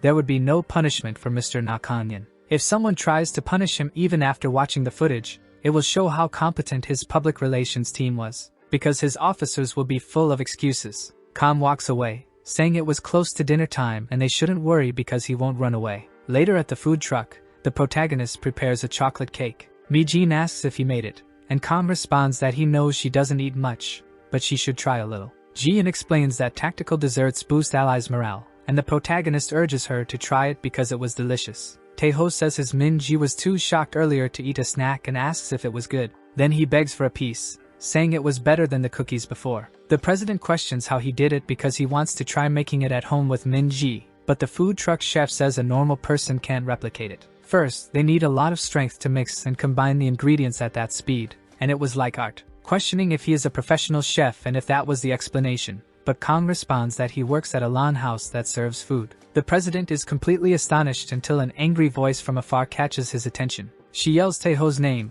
asking how he dared to be eating at a time like this, being Min-ji's mother, Jang Mi-young. Mi-young slaps his face, saying her daughter was almost kidnapped, and he was there eating snacks. She questions if Min-ji was okay and if she got hurt anywhere, and notices she was dirty. Taeho says he knows it will seem strange, but there was a reason for it. The wife continues hitting him even without him saying anything, and Taemin comments that they were seeing many sides of the boss today. His manager tells him to calm down because many people were watching this now. She will take care of him quietly without any police or witnesses, and Taeho pleads to be spared. Mi-young thanks the protagonist for saving her daughter. Kang responds that it was only natural, and the woman says everyone who saw the video talked about how he saved her. The young man had jumped in front of a car, stopped it, and fought with an armed guy, and Ji-in comments that the agent wasn't in danger. Kang responds that it was normal, and Mi-young is impressed while the little girl runs to him, telling him not to forget he promised to make more snacks, and desserts too, while the protagonist agrees but asks her to call first. Mi-young informs her husband that she will go home first since their daughter has homework, and Taeho responds that he will check the situation a bit more. After they are alone, the president says that if it weren't for Mr. Na Kangin, he and his wife would be in despair now, thanking him once again because he will treat him much better next time. Kang decides to accept, saying it seemed like a good offer. Suddenly, another person calls for President Taeho, asking him to go over there, and Eun-ha sighs behind the protagonist, commenting that she saw today that he did action scenes and even took down kidnappers, so the rumor that he works at the lawn house was a lie. Kang denies it, and she asks where it was because she should get the address and phone number. The protagonist types on the phone and saves it with his name. The girl thanks him and blushes a little, saying for him not to get the wrong idea because she didn't ask for his number, but it was just to visit the lawn house. Kang looks back with a blank face, thinking he didn't know the lawn house's number anyway, and the girl says if he looks that way, she will blush, until a shout interrupts their conversation, asking who uploaded the video on the internet. Among all the people there, who the heck posted the video of his daughter's rescue on YouTube? He gathers everyone from the studio and says it must be one of them there. Manager Kim approaches, saying the head of public relations was calling. He asks if Min-ji was okay, and the president responds that it was clear because, as he saw, the hero had saved her and first must take down all the videos. The chief responds that it was difficult to stop since it was spreading across the entire internet, and not just the news. Taeho orders to find the original leaker, and the chief responds that he will do his best. The director shouts that he would spare the life of whoever confesses, and his assistant tries to calm him down. Taeho calls his wife, who was in the car, and answers quickly. She questions what he did this time, but the president tells her to listen without being angry, because it was about the rescue video of Min-ji that had been leaked all over the internet, and was spreading too fast to stop. But she shouldn't worry because they will find the one who leaked it, and Mi-young responds that it was their daughter. The president is left speechless upon hearing this. Mi-young explains that earlier when she saw the video, she got excited, saying that the snack guy looked like a hero and sent it to the internet. She said the hero needed to be widely known, and Mi-young agreed with her, questioning where the problem was until director Taemin calls for the president, saying he was very disappointed with him now. Taeho tries to calm him and asks him to listen, but the director says he couldn't count on him. The next day at the internet cafe, the girls comment that this was crazy. It looked like a promotional video for that movie, and if someone jumped on a car like that, they would lose their life. Eun-seo invites Aryam to watch the movie when it comes out, and the girl agrees, while Song-hwan asks if he can join. Aryam says that anyway, that guy looked like Kang-in. Unseo responds that the quality was too low to see clearly, but the body shape was similar, but there was no way he would appear in a video like that. Her friend agrees, saying that even if it was Kangin, it would be too much. But anyway, she wants to know when he will return because they miss him. The protagonist wears a mask and a cap to hide his face, landing several kicks on some actors playing the role of thugs. He hides behind a post to dodge the shots, then advances at a surprising speed and strikes with a kick to the face of the armed thug. Kang heads towards Eunha. The girl looks at him with a bright expression, and the director cuts at that moment, switching the protagonist with actor Kim Yoo-chan. Thus, the movie starts once again, and the actor questions if the poor princess was unarmed. The director cuts and thanks everyone for their hard work, commenting that Kang In's action scene was perfect. But when Eunha looked at Yoo-chan, her eyes were different, and her face had changed, while Eunha responds that the director must be tired from staying there all night. Taemin runs towards the protagonist, thanking him because the filming flowed quickly, then asks if everything was okay for today, and Taeho responds that yes, the action scenes were only tomorrow and thanks him. The protagonist questions about the status of Min Ji's rescue video, and the director begins to explain. The video had been exposed internationally, and news was circulating, but strangely people thought it was a trailer, so they silenced the witnesses and increased the story of it being a trailer, and Kang questions if the gentleman was okay. Taeho questions how he thought a father would feel when the rescue video of his daughter was the most viewed in the world. And anyway, he thanks again because they managed to make this movie, and the director says they managed to finish the extra filming ahead of schedule. Shin Eun-ha was a supporting actress, but the script changed, and now she was one of the protagonists, and the girl thanks. Taeho says he would like to buy some drinks for the protagonist today. Eun-ha and Yoo-chan had worked hard too, so they all go together, and the director will stay there editing. Jian asks the protagonist to accept because it was the promise from before, and Kang agrees. The artificial intelligence comments that it seemed to be a very expensive place. The drinks were good too, so he should drink as much as he wants, and Jian comments that this robot was unexpectedly wild. Eun-ha grabs a bottle of drink asking for Kang's glass, while Yoo-chan says he will pour the drink for him first. Both argue over who will pour the protagonist's drink because they both owed him. Meanwhile,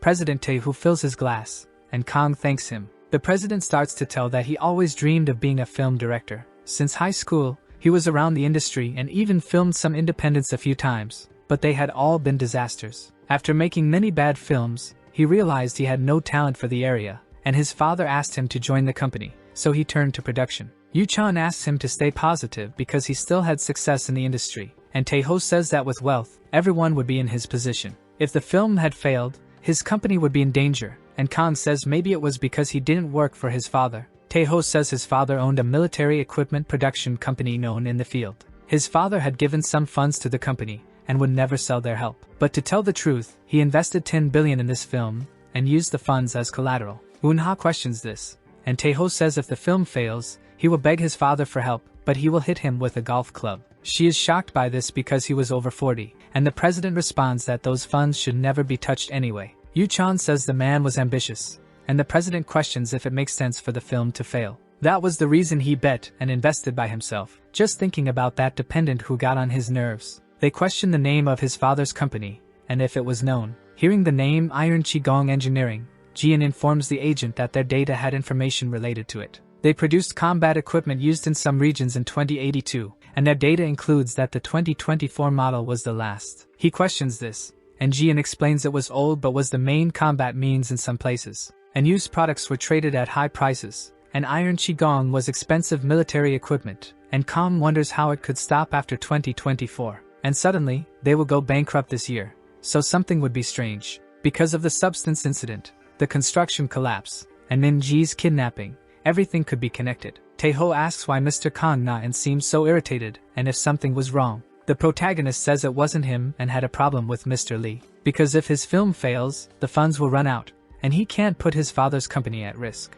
Taeho says only if he loses his funds, but he will tell his father, and they will be safe, but Kang denies it. I don't think the situation was so simple now. He had been suspicious for a few days, and on the first day, the studio in Gangwon collapsed, someone had broken in, and it wasn't a natural accident. Taeho says he heard him mention it, and the police conducted an investigation at the studio, and it was analyzed by the National Forensic Service. They will probably say there is a possibility of sabotage, but there is no definitive evidence. And a week ago, the lead actor was arrested at a party with substances, and that seemed strange. When the arson investigation was done in Seoul, the police accidentally discovered it. Kang agrees because the arsonist incident was not in someone's plans. Because they invaded the substance party, Ticho had to film the movie in a week, but if it hadn't happened, something could occur. The incident happened before the film was released. If they had waited to release the party report, everything bad would have happened. Yuchul says his film wouldn't be able to pay the cinemas and would be fired after the release. Kang says when the film fails, the plan would be to ask his father for help, and Taeho says yes,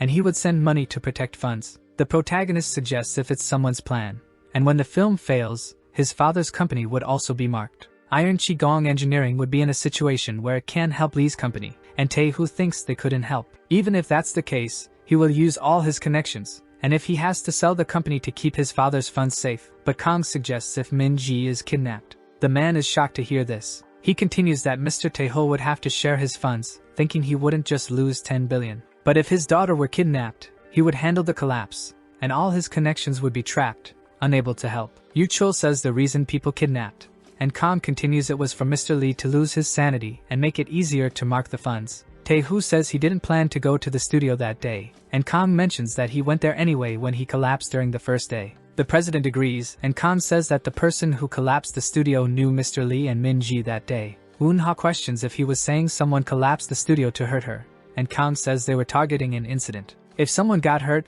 there would be chaos, making it easier to kidnap Min-ji. The girl says that if they investigate the kidnapping, they might find the person behind it, and Kang says it can't be handled easily. At the police station, they complain that this bastard doesn't know anything. The three thugs were sitting in the chair. That policeman says he heard about a kidnapped girl who was the daughter of a billionaire. But since the mountain area has no footage, they couldn't capture him and question who spread the rumor. His colleague responds that no one knows clearly, and just said someone from above had ordered it. They must investigate this immediately because there was no footage in the area. Back at the restaurant, Kang says this scenario would be if the film fails. But they should take it as an interesting story, and Eun-ha says that not only with action but it was amazing for writing scenarios. They joke about who will be the protagonist in this film, but Taeho seemed completely apprehensive. A few hours later, they finish drinking and wonder if they should get more drunk. Yu-chan says goodbye to the gentleman, and Eun-ha accompanies him. Kang thinks he almost got it right this time and can't bet the Iron Qigong Company's funds again. They must be strong not to try something so dangerous, and with all variables removed, they should be safe this year. But Eun-ha suddenly calls for the protagonist, asking if he wants to drink once more with her. Kang agrees to drink with the three, and the girl gets annoyed with this. In another room, the father calls his son a damned idiot, because he dared to use company funds to make a film, being the CEO of Cheolin Engineering, Lee Young-min. Taeho responds that the film won't fail, and if it's vital, the company will grow and enhance the corporation's image. His brother Tae-sung says the mood was bad, and he really was like that. The president comments that the company developed an incredible product and exported well, and Tae-sung responds that there were hostile rumors. Their funds were solid, and it seemed like everyone gave up, irritating Taeho, saying that one of these might be the people behind Min-ji's kidnapping, and Tae-sung questions if he will raise his voice in front of his father. One of the companies might have made a film, but brokers wanted to take over his company, which was suspicious. First, they must fix things and ask if he's sure the film will succeed, and Taeho confirms. It had turned out much better than the original, and Young-min questions if it was thanks to the doubled action. The president responds that it was thanks to Mr. Na Kang-in, and thus they can film the movie faster, and it was all because of him. Tae-sung says he was just good at praising actors, and the president says he wasn't ordinary. Young-min says that if his company was doing well, they could attack someone coming from outside, and Tae-sung agrees because they can defend themselves. The CEO calls for his son, warning that if he touches the funds again, he will disinherit him, and Taeho agrees because it won't be repeated. Thinking it was thanks to Mr. Na Kang-in, Tae-sung tells him to get the action actor and give him a role in as many films as possible, and if he can help him, he will be paid again. He says Mr. Na Kang-in was already at a level beyond where he could offer a role. At the internet cafe, Eun-seo receives an invitation to the premiere of the film called Sunny Day. She responds that she's not sure and doesn't have time today, but Kang tells her not to worry if she's busy. Ariam questions about her, and Song-hwan does the same. The girl says she was fine,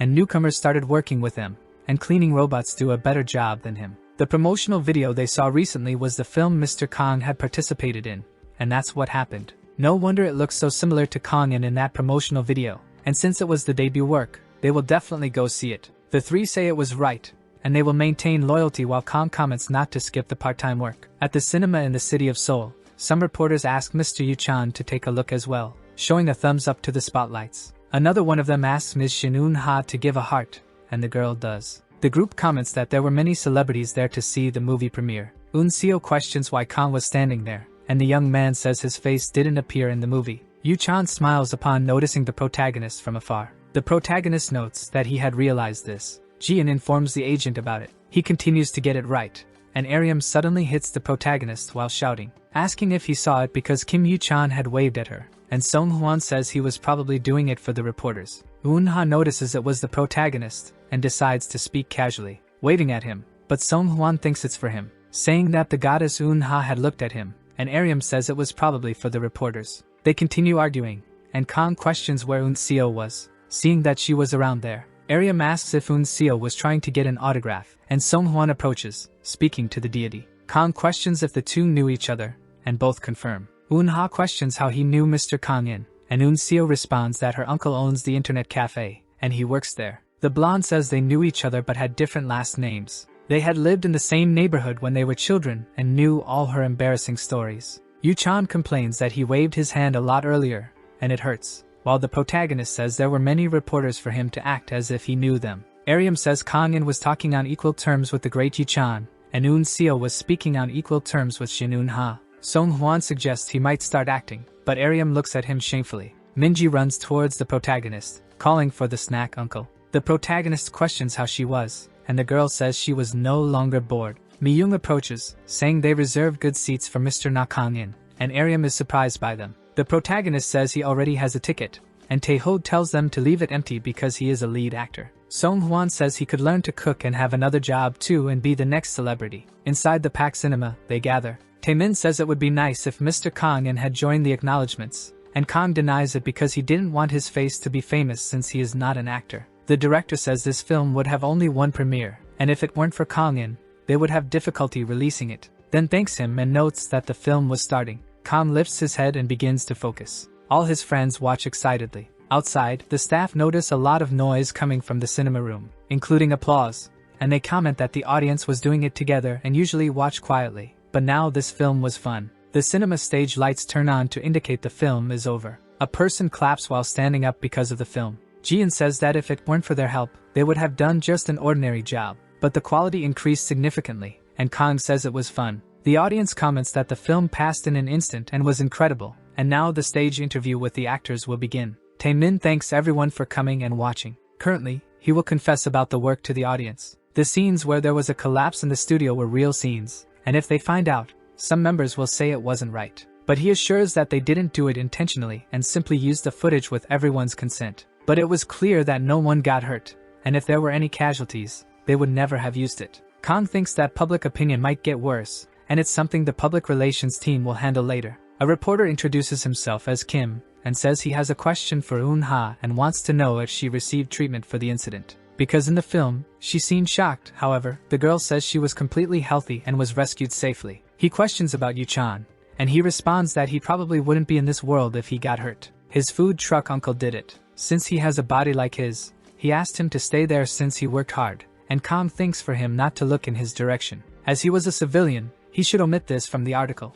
In communities all over the internet, people comment that this was the best film they had seen, regretting having spoken badly about it. 2 days later, Aryam says that her film had been a success. Kang questions why she was calling it that, and the girl says that he was like family to her, so the film was his. The protagonist says that he made a film and that was enough, while Aryam complains that she would like to see a celebrity again. He complains that he was busy with other things, and she questions what he was doing as the boss at the internet cafe. The protagonist responds that it was a special mission for the Union of the Earth. Aryam stares at him and says that he was definitely crazy. Elsewhere, Tae-ho laughs with happiness, saying that they managed to do it, and the director says that everything would work out. But there was no way his film could be bad for the audience, and he was confident it would hit 10 million admissions. Tae-ho says that at this point, it won't take long, and Taemin will be a viral director of 10 million. The performance on the first day was so bad that he almost cried, where theaters were empty. But now he was very happy. Taemin says that for the next film, he was considering a full-scale action,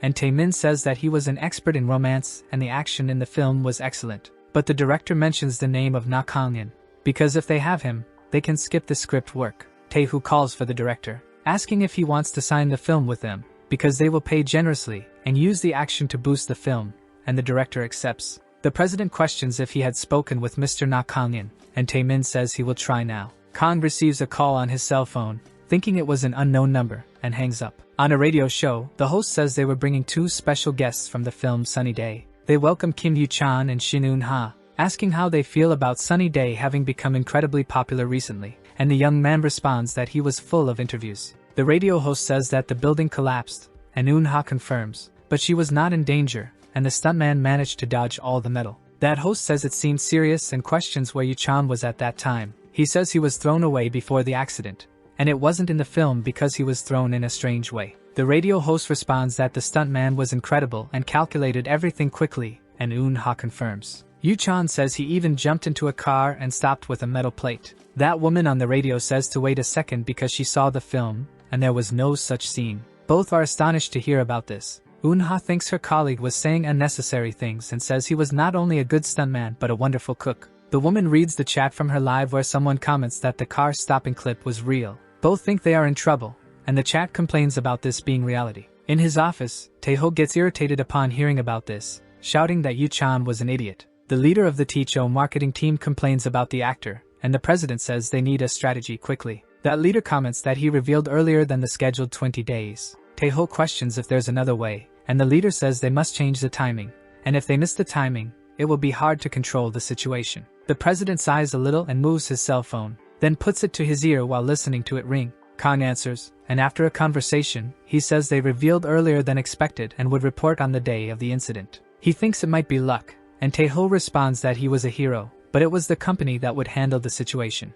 They will make people see this video as something impressive and not serious. Instead of blaming Min-ji, they will focus on how cool he is. The protagonist tells him to go ahead and just not mention his name in the credits or any type of interview. After a short break, they return with part 2 and after the music. Yoo-chan complains about the team leader and apologizes to him several times. If there's something he can do, he should just say it, because he will give anything, and the leader tells him to reveal everything, because he was telling him to talk about the incident as clearly as possible. They planned to reveal this in 20 days, but now they have to do it now, and the CEO had agreed to do it. Eun-ha warns that they were starting, and Yoo-chan says yes, and they won't mention Kang. The radio host returns with the program and says the comments were exploding. Yoo-chan says he will talk about what happened since he didn't have the chance to explain earlier. A real event had occurred on the first day they started recording in the studio, and some kidnappers tried to take Min-ji. Eun-ha is surprised, thinking they decided to drop the bomb at this moment. Yoo-chan explains that the food truck guy managed to capture the kidnappers, and everyone watched the video. People on the internet comment that he wasn't human and had the skills of a special agent. Upon analysis, a man notes that he was faster than the Olympic record. On another site, they analyze that he might be the best baseball player in history. Jian mentions that the agent's information was spreading on the internet,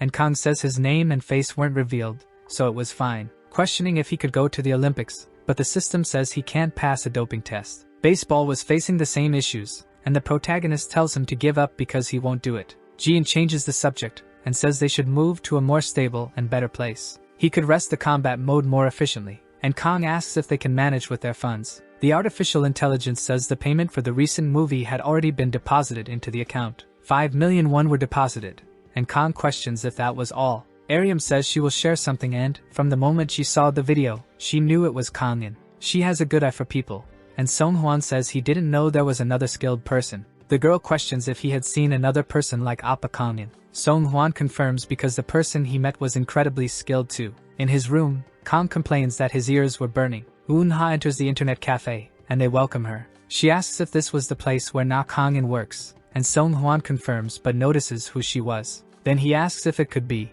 and Eun-seo calls her friend, asking what brings her there and mentioning she was super busy recently, while Eun-ha says she came to talk to Kang and heard the food is good. The girl says he was in his room now, because he also lives in the internet cafe. She questions if he doesn't have a face, and Eun-seo says she doesn't know, but he eats and sleeps there. It might be a bit inappropriate for a man and a woman to live under the same roof, and Eun-ha says absolutely not. They start to argue because Kang isn't that type of person and wouldn't do anything to her. Anyway, she could go in because he was inside. Kang gets up upon hearing someone open his room door. The girl calls for her appa, and the protagonist questions why she was coming to him. She says she came to apologize for what Yoo-chan said on the radio. Kang says it wasn't her who spoke, and she mentions she appeared on the same show, and that guy really needs to learn to hold his tongue. He was being punished by Min Young at that moment with some tough times. Kang asks if she came all this way just to say that. She says she also heard the internet cafe is famous for its food and came to try it. The protagonist says they weren't serving food today because he has a place to go,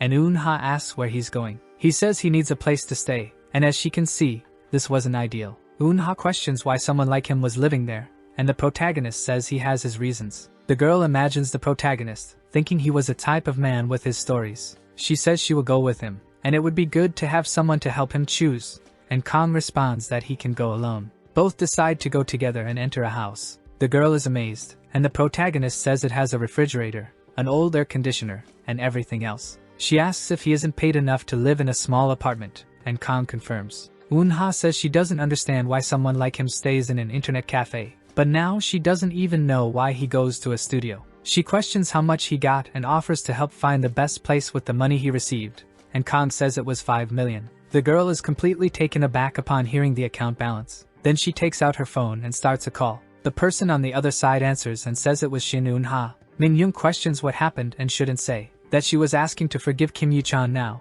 and the actor asks to be spared. The girl says no and will leave that decision to the sunbae. But that wasn't the reason he was calling. It seemed that Mr. Na Kang only received 5 million for his appearance fee. Min Young says it seems there are more people to deal with, and Eun-ha says Kang didn't say anything and was speaking in his place. She says he saved the movie and, more importantly, was her daughter's savior and will check with Tae-hoo, while Eun-ha thanks her, saying she will leave it with her for now. She says that until they respond, they will check out better places in the city. Lee Tae-hoo calls the protagonist, saying he was looking into it, and he only received 5 million for the appearance fee and was surprised to hear that too. Director Sun was very busy with the film's release, so the payment department just processed it as usual, and that's how it happened, but it was unacceptable with his work. So he calculated as the official stunt coordinator, and now he would transfer the total of 100 million won immediately, with Kang and Eun-ha entering a beautiful apartment. The girl comments that the previous deposit was very little, and the protagonist says she knows a lot of things.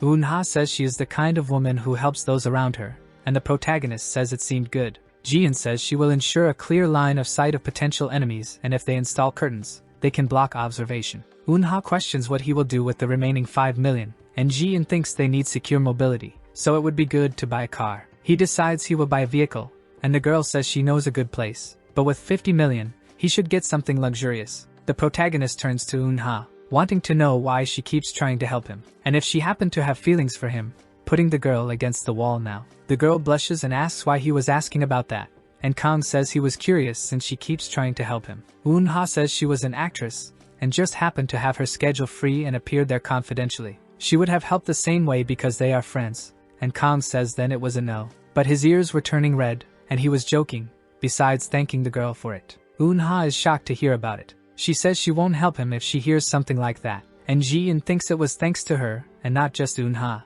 The girl recounts that on that day, if she had been hurt by the iron, she would have been injured or worse, but he saved her and survived. She wouldn't be alive if it weren't for that accident, and to be honest, she thinks it was all right. The girl really thought it was like that, but when she was alone at home, she started to realize things. Upon entering her dark house, her heart raced as she remembered the moment. Since that day, a house without light leaves her completely anxious, and the incident keeps appearing in her dreams. She thought it could be safer, and would be alright if it were him, but she notices the protagonist wasn't listening, and Kang says the view was incredible. In a crowded dealership in the city of Seoul, Eun-ha questions if he really plans to buy that with his remaining money. He had good used tones in the cars there, but she wants to know why that old wreck, and Kang says it was rude to the seller. The seller says she was right and brought it there to sell, but no one wants to buy it even broken and cheap. Eun-ha says there are tons of better and prettier cars, and they should look, but the protagonist asks to look under the hood. The protagonist starts analyzing everything there,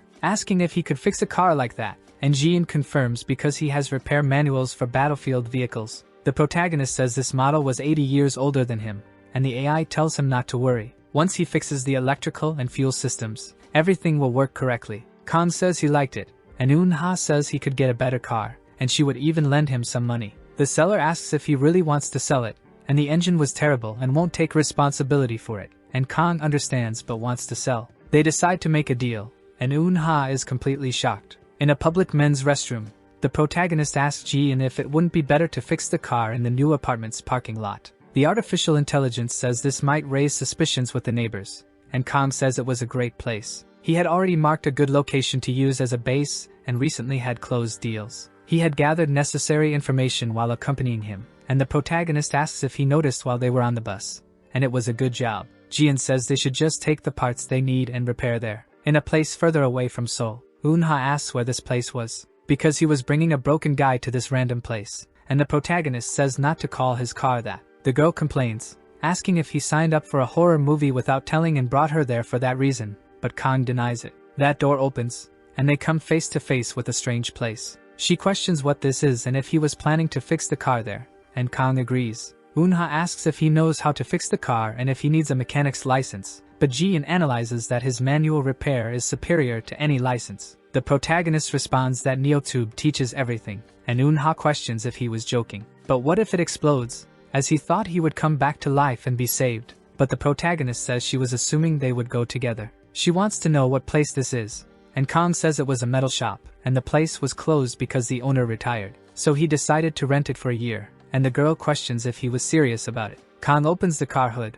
putting a red glove on his hand. The girl is surprised to see this. The protagonist asks why she wasn't leaving and if she plans to follow him for an entire day. She questions who was following whom, as he was the one who brought her there. Kang is confused, and she says this was infuriating. The girl decides she will leave, and he shouldn't stop her, as even if he gets bored, it wasn't a problem, and Kang says they were in the middle of nowhere. She responds that she will just call her manager, but the signal there didn't work since they were deep in the mountains. She questions if she was trapped there, and Kang says that at night, ghosts also come there. The girl trembles with fear. Kang says that honestly, he planned this for a long time, questioning why she thinks he brought her to that place. The girl trembles with fear, saying there's no way, then asks him not to do this because she's not ready, and Kang tells her to stop, and to stay quiet instead of screaming, because she will just help fix the car, and the girl says she doesn't want to get dirty. Jian warns that he will show how to fix it and first must remove in the indicated order. Eun-ha complains that he was just annoying while doing it himself, and Kang says her reaction was funny. The girl questions why he doesn't write the order where he will disconnect it, because there was a scene in a movie where someone disconnects the equipped precision, and Kang says not to worry because he remembers all the steps. She says the protagonist has an incredible memory, and Jian says it was his memory, while Kang tells him to stop responding to everything. Eun-ha also comments that his hands move precisely and quickly as if he were a machine. Kang finishes, and she says there was less than an hour left. The protagonist tells his test doll to get in the driver's seat, and she says there was no way, and that was the real reason for bringing her there. He tells her to relax because he had fixed it perfectly after calculating everything, and Eun-ha questions if it won't explode on the way. But while driving, she notices it was simple, and there was no engine noise. He wasn't just good at cooking and martial arts, but his car repair skills were incredible too, and Kang says he is quite impressive. Eun-ha questions why rent this place for a year since he fixed the car quickly. If the apartment in Seoul they went to earlier was his living base, this place would be his production base, and he plans to make the mission equipment there too, and it was necessary. The protagonist responds that she doesn't need to know. She questions where they were going, and Kang says he will drop her home. Eun-ha says that in that case, she has a favor to ask, wanting to know how he installed the smart system to control from his phone and if he can put it in her house, and Kang asks her to ask her parents. The girl explains that they live very far away, and the protagonist responds to call others. She apologizes because she was scared. Lately, she keeps dreaming about the scenario collapsing and hasn't been able to sleep. Jian thinks it was a common symptom among soldiers in war zones, and they dreamed about their entire time in the army. He says that rescuing civilians was a basic mission of the army on Earth, so he will help the girl in any way. He enters Eun-ha's house and helps her, informing her that everything was ready and she should turn off the lights to test. Everything goes dark, and the girl starts fiddling with her phone, with everything working shortly after, and she is surprised. She thanks him for it, and the protagonist tells her not to mention it, because he was going to leave, and she tells him to wait, wanting to know if her friend was hungry, because she was going to cook a delicious meal for him, and would give her best. Honestly, she went to the internet cafe because she wanted to taste his food, but since she owed him, she wouldn't ask him to cook again. There is a restaurant she knows, and it was good, and the chef was Gyuchio. Jian says that understanding the local culture made integration easier, and high-end restaurants were beyond his budget, and it was a good chance to get information. The protagonist says that the artificial intelligence just wanted to eat, leaving Eun-ha puzzled. He responds that he hopes it will be better than his food and loves it too. The two go to a completely luxurious building. Eun-ha says this place is a bit famous and wants to know if he heard about it, but the protagonist denies it. She says it wasn't easy to get a reservation, and not just anyone went there, saying she was Shin Eun-ha and could easily get a reservation. The beautiful, famous, and perfect actress, but the protagonist just sighs, irritating the girl. She says she filmed many movies with the chef and got his number to make a room for two. Kang questions who she was planning to take there when she made the reservation. The girl remembers the previous night and says it wasn't something important. But anyway, they should enter their room for the meal. In a place called Cafe de Yumhan, the two sit in the chair. Kang comments about thinking it was a restaurant, but it was actually a cafe, and Eun-ha asks if he has never been on a date, because they will talk in the cafe until he gets hungry, and above them on the 7th floor was the restaurant. The protagonist thinks about the date. That fact where his identity exists in the government's database makes him wonder if he had a life like everyone else there. Wondering why he was in this place instead of the Earth Union in 2082, the girl says they should ask for a place by the window. The girl answers the phone, saying she will confirm the dinner on her reservation tonight. But she is surprised and screams upon hearing this, wanting to know what they meant by saying the reservation was cancelled, and it can't be right because she made it yesterday. Slamming the phone on the table, and Kang questions what was wrong. Eun-ha says someone more important than her came, and her reservation was withdrawn, but they cancelled it. The protagonist suggests they go eat gukbap or something like that, but she says there was no way, because he should stay there, and she will deal with it, so she will see how important this VIP was. People in the restaurant notice that it was Shin Eun-ha. The protagonist asks how the coffee there was, and Ji-in says it was good. On the first floor of the restaurant, there was a certain tension. The security guard wonders what the noise was, but notices some men and wonders who these guys were, because they were thieves with a pretty large group. One of them runs towards the security guard, striking his stomach with a knee. The security guard falls to the ground, and the thief says their target was Penelope on the 7th floor, and for now, they will ensure each floor is under control. On the 7th floor, Eun-ha asks how the chef could do this because he said there was a table yesterday. The chef apologizes and says a crucial reservation came suddenly, and the girl questions how important the guest could be. Oh Kyu-cheol says she was the last to make the reservation and had no choice because honestly, it was last minute and not official. Eun-ha says she had said before and came all this way, and Kyu-cheol apologizes and thought his staff had informed her. If she comes again tomorrow, he promises to treat her properly, and the girl is hesitant, saying she has no excuses to meet tomorrow, and if she asks him to come again, he will refuse, and Kyu-cheol questions who this person is. In another corner of the restaurant, someone is talking on the phone. Tae-hoo says that his brother insisted on coming there and barely managed to book the last night, but now he can't come, and Tae-sung gives his apologies. The young man questions if he will eat alone, and his wife was busy with her scheme. Tae-sung apologizes anyway and says they will talk later. The president says that eating alone is not his style and notices Eun-ha talking to Kyu-cheol. He approaches, and the girl greets President Lee Tae-ho. He questions if she was alone, and Eun-ha denies it because she came with Kang-in, but their reservation was cancelled. The president says that this works out very well, because he was worried about eating alone, but now he will join Kang-in and her. Tae-ho says that 3 are better than 2, and the girl gets angry. She questions if everything was okay, and Kyu-cheol says yes because it was the same as hers before everything. Kang drinks the coffee, saying it was totally amazing. Maybe he can chemically analyze how to make a different coffee, and his tongue wasn't that sensitive. The protagonist looks at Eun-ha's messages on his phone. Ji-in questions if the agent really prefers beef soup over gourmet food and was just being polite. Kang says he must be an insect, and this assistant was really annoying today, but he wants to know why Eun-ha was taking so long because it's been about 20 minutes. Ji-in says that an anomaly had been detected. All the phones in the area had lost their signal. Besides, the first floor's construction had its shutter closed. Analyzing the noise of the current state of the fire shutter, besides the entrance being completely closed. Reconstructing and interpreting the 4 distinct voices. People wonder why the shutter closed and didn't hear any siren. The protagonist decides he will go down and check, but the system detects an armed person found in the second location. Some people were walking behind the internet cafe. He asks about the armament, and Ji-in says there were sounds of guns reloading, and he should retreat because they were approaching in 10 seconds. The protagonist says there's only one exit and wants to know where he should go, and Ji-in tells him to break the cafe window and jump. Kang questions if he is being told to jump to his painless fate, and the robot reminds him that he is on the 2nd floor. The bandits kick open the door. They point their guns forward, shooting at dozens of wine bottles. People wonder what that was because they were shooting the gun. With the closing of a curtain, the bandit orders them to be silent. Anyone who screams will be shot immediately, and they must shut up and move to the hallway. Tae-ho wonders what is happening and if this is a planned event. Judging by Chief Kyu-cheol's face, nothing was planned. Thinking this is real and creating a look of fear on his face, Eun-ha asks what she could do, and the president tells her to stay calm and do as they say. Everyone moves quietly forward. The girl says that Kang-in was on the second floor right now. And that's right, and if you call him, he will come to get you.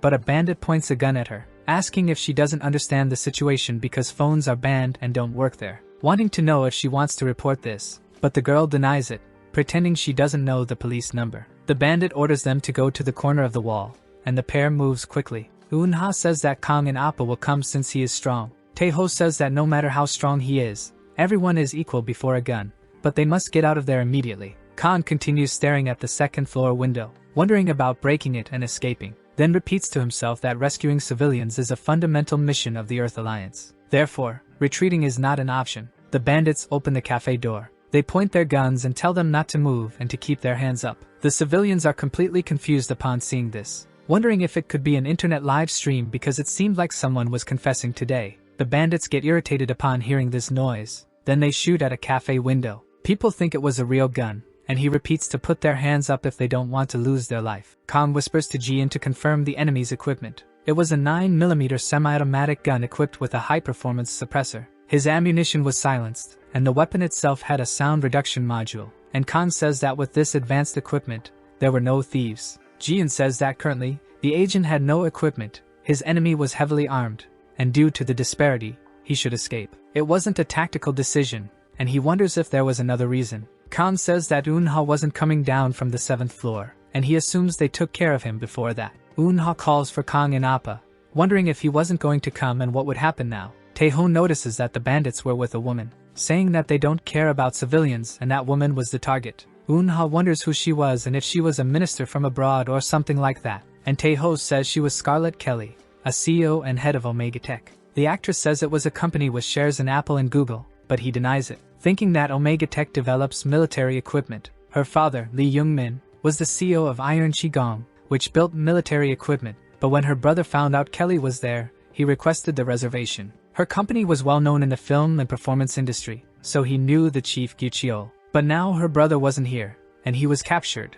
And Eun-ha says that if this woman is the target, it must be a dispute between weapon manufacturers. The bandit orders the two to be quiet because if they make another sound, he will take their lives, pointing the gun again at Scarlett, and ordering her to say the access code if she wants to live. No matter how much she loved money, it meant nothing if she lost her life. Scarlett questions how much he was earning, because whatever amount he has, she will pay double, and no one has been hurt yet, so they could end it there. The bandit laughs hysterically, saying he refuses, and it wasn't about earning a few extra bucks. Scarlett also refuses because even if they make her suffer, she won't give the access code. The bandit twists her arm, saying he will see if it's true calmly, shooting in the middle of the civilians, which causes chaos. He says there are many of them, and he will take all their lives. Scarlett becomes apprehensive when she hears this. Jian says she detected 2 unusual instances coming from a floor above, and it was similar to the gunshot hitting glass, at least 3 floors higher than that. Kang thinks that if the enemy fired twice, the first shot seemed to be a warning and questions about the second, but Jian says it was glass breaking. The protagonist whispers that breaking glass seemed more dramatic and was perfect for intimidation, and they were probably threatening from behind the shutter. A child suddenly screams in fear. The bandit tells them to shut up and asks if the mother can make him quiet. She tries to calm her son, telling Jamin not to cry, and she screams for her mother. The bandit continues calling them bastards, then points the gun, saying he told them to shut up and will take the life of every noise they make, with Jian warning that the enemy will shoot civilians. The protagonist appears behind him and says the police are there. That bandit turns and questions when he moved. Kang takes a deep breath and moves his hand from side to side, apologizing because he didn't want to get so much attention while striking a strange pose. He says that children cry when they are scared, and shooting someone for crying wasn't a human act. The bandit tells him to shut up, and the subordinates inform their leader about this guy behind the glass. He asks if the protagonist thought he wouldn't shoot just because he was facing the glass. At this point, they won't even miss the shot, telling him to go to hell while pulling the trigger, but the protagonist appears behind him and lands a kick. With another blow aimed at the assassin's arm, Kang moves, hitting his arm and twisting it. The bandit groans in pain as his bone had been shattered. His weapon flies far away. The boss orders them to get that bastard, and Kang dodges from side to side. Jian says the glass panels were protective with bulletproof capacity and can't be penetrated with those bullets. The protagonist jumps once more onto the table, defending himself with it while the bandits complain that he was dodging everything. The table is suddenly thrown against them. Kang runs amidst the assassins, moving and managing to strike the blow on their heads. Everyone stands still, and the boss groans a little on the ground. He curses that bastard while holding the weapon. The protagonist notices this, but something hits him suddenly. Jian says he was showing the bullet's trajectory, and he must dodge. People are astonished, and the shot grazes the protagonist's arm. He performs a maneuver to leap towards the bandit. That boss wonders how a person can dodge every bullet. The protagonist lands a kick on the villain's head, driving him into the ground. He maintains his combat stance. People comment that the man won and thank him for saving them. To think he managed to defeat those armed men so easily. Jian warns that there were children approaching the agent. The boy asks if he is a superhero and defeated everyone at once. The artificial intelligence says the witness had a lot of blood, which wasn't good for the children's mental health. The protagonist notices the underwear he was wearing. Then he moves it with all his strength, leaving the children confused. But the guy places the underwear on the bandit's face, and the kids question what the man was doing. Kang says they don't need to worry, and his arm wasn't hurt, so they shouldn't be concerned. There were 3 semi-automatic weapons with 3.5 cartridges. Jian says he finally got the weapons and must disarm them all, and the protagonist wonders if he can do that with so many people watching. With this level of control, other groups might be waiting outside, and escaping could be dangerous, and the AI agrees as it would be difficult. Civilians, unlike the agent, have a high chance of perishing, and Kang comments that Eunha was probably on the 7th floor, and they need to make a plan before moving. If they don't move quietly, people might be in danger, and he is somewhat wise. The protagonist looks at the masked men, removing the masks from their faces. Jian says they look like outsiders, and all 3 have the same ethnicity. They were outsiders who spoke their language fluently, and these guys were probably planning to get something and run. Jian says their firepower is insufficient, and should arm the civilians, and it was better not to fight. Kang responds that it wasn't 2082 anymore, and the AI asks to quickly see their cooperation. The protagonist questions if anyone has experience shooting guns and needs 2 volunteers. About 4 people agree to this. Jian says there might be enemies among the civilians and must choose carefully. Kang questions each one's role, and they say they were military. The protagonist decides to leave it to these 2. Both have children, and terrorists might plant spies among civilians but won't bring children. Kang warns he will check another area, and they should guard the cafe, so both agree to protect it with their lives. The protagonist says they shouldn't give the weapons to anyone and not let anyone except the police, as there might be snipers outside to prevent escape. Kang takes a radio from the man with the rabbit mask. Jian says he wasn't military and had signs of short-range modification, so a voice calls the man from the cafe, because he heard some noise upstairs and wants to know what was happening. Kang questions if the AI remembers the rabbit mask's voice, and it begins to modify the agent's voice. The protagonist says he disciplined those who didn't follow orders. People are astonished by this, and the person on the radio asks if he was acting recklessly again. Kang says they need to show these guys that they aren't just 3 people and will go up for a moment. He stands up and asks if a woman has a compact mirror, and she does. The protagonist thanks her with a wide smile, making all the girls blush. Kang goes up the stairs, commenting that they disabled the elevators. However, Jian says there was movement coming from the 1st floor. A bandit questions how he managed to handle the civilians he brought, and Jian activates combat mode due to the suspicious presence. That thief says the people are amateurs and will go up first to check. Kang reflects that there were people in the cafe and were probably talking, but these guys don't know if their allies are amateurs. This means they haven't been colleagues for long, and someone gathered them for an operation, and if someone important enough to cancel Eunha's reservation was there. The boss was probably on the 7th floor in the restaurant, and Jian warns there will be contact with the enemy in 2 seconds. Kang goes up the stairs and looks at the bandit who was climbing, striking his face easily and leaving him knocked out on the floor.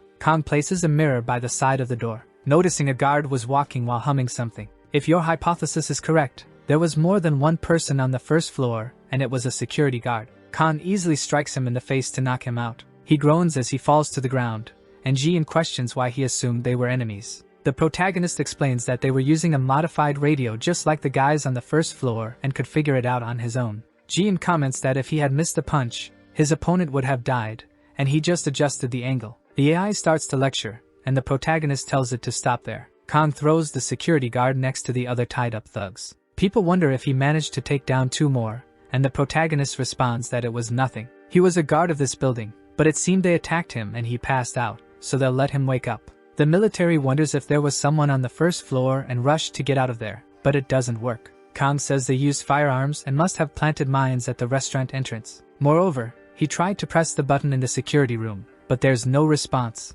and they must have sabotaged it. That's how the person was leading control above the stairs, and he will handle it step by step, so they should wait there. Khan goes up the stairs again, and Jian warns that there were no sounds of people coming from the 3rd floor. All rooms besides the office seemed locked. Since it was the weekend, no one was coming to that area. There was no sound of breathing coming from the 4th floor either. There was a faint spark coming from above at the open door, and the protagonist should check. He opens it suddenly, and Jian says he found the control room. There were sparks from each generator's hard drive, completely destroyed with the computers broken as well. They made it impossible to recover footage, phone, or internet lines, blocking everything from the building. Khan says the 1st floor was the lobby, and the 2nd is the cafe, and the armed forces were above that, so the target is not Unha. She is a supporting actress, and the AI knew that. With the evening of that place, a man in a camouflage hood sits while drinking a bit. He looks to the side and notices the police car, wondering why they were there since communication was completely cut off, and wants to know how the report was made. Then he warns that they got visitors and should patrol a car.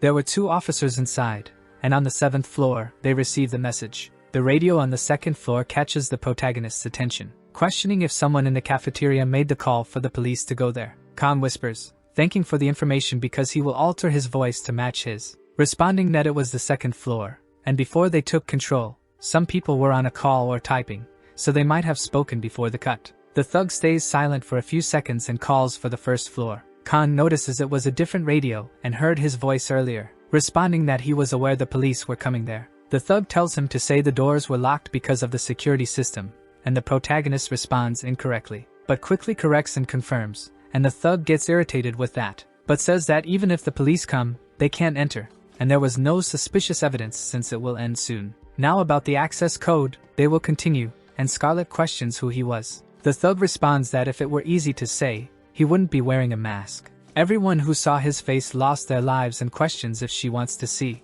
But her life had value, and if she wants to live, she must give the access code, and that woman would survive. Scarlet looks to the side, seeing her secretary Jessica being tied up. The redhead bites her lip and says the password was Prometheus, Ouroboros, and Pandora. Those were the 3 steps for the access code, and now that she spoke, they should let her go, and the thug says he will check first. His men outside weren't for decoration, and if the access code is false, her friends would lose their lives. Ordering to check the password of Prometheus, Ouroboros, and Pandora, Scarlet tries to reverse her mistake, saying it was a lie. Access is denied, and the thug pulls the trigger, hitting the secretary's head and leaving Scarlet with her face stained with blood. Her secretary was lying on the ground, and the woman calls her name in fear, screaming with her remaining strength, but the thug says she was foolish, because the time for games was over now. Outside, the police officer questions if it wasn't a prank, and they were sure of it. Someone from the cafe had apparently made a call, and it had been something massive there. But the police officers noticed something when looking at the sky.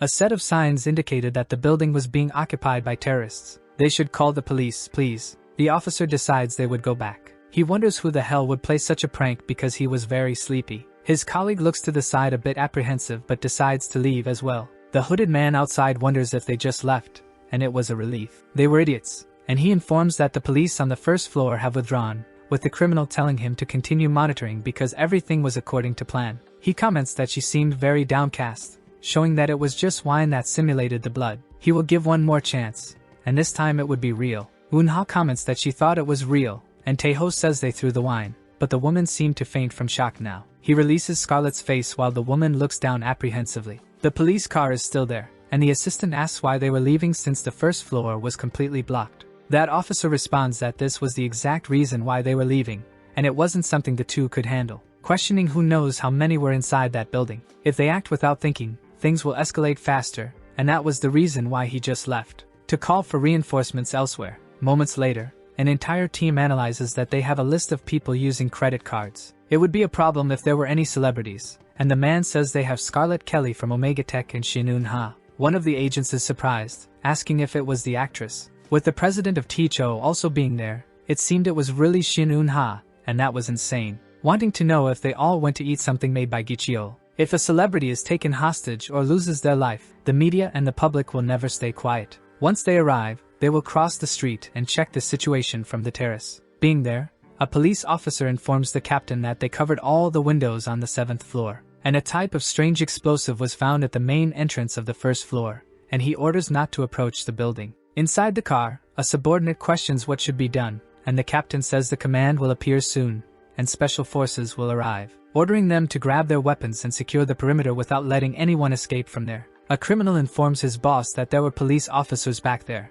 and detectives and special forces had arrived. His boss complains, ordering to proceed with Plan E, and it was the first time they had gone so far. Then he points the gun at Tae-ho, ordering him to come along. The president questions why suddenly, but the criminal warns that he will go down and deliver the message unless he wants his girlfriend to lose her life. Tae-ho says it was a mistake and she is not his girlfriend, but the criminal thinks he is trash. Eun-ha wonders what the hell was happening and trembles with fear, asking for the protagonist to come to save her. On another floor, the protagonist counts the bulletproof vests, and Jian says it was the 5th detection they neutralized. Kang says that above the 5th floor, they had planted bombs, and if it weren't for him, he would have lost his leg now. But coming from the floor above, a criminal orders him to do as instructed, because if he says something unnecessary or tries to run, his girlfriend would lose her life, and Tae-ho says Shin Eun-ha is not his girlfriend. The criminal orders him to go there and say exactly what they tell him, and that everything was fine. Jian detects the voice as that of President Lee Tae-ho.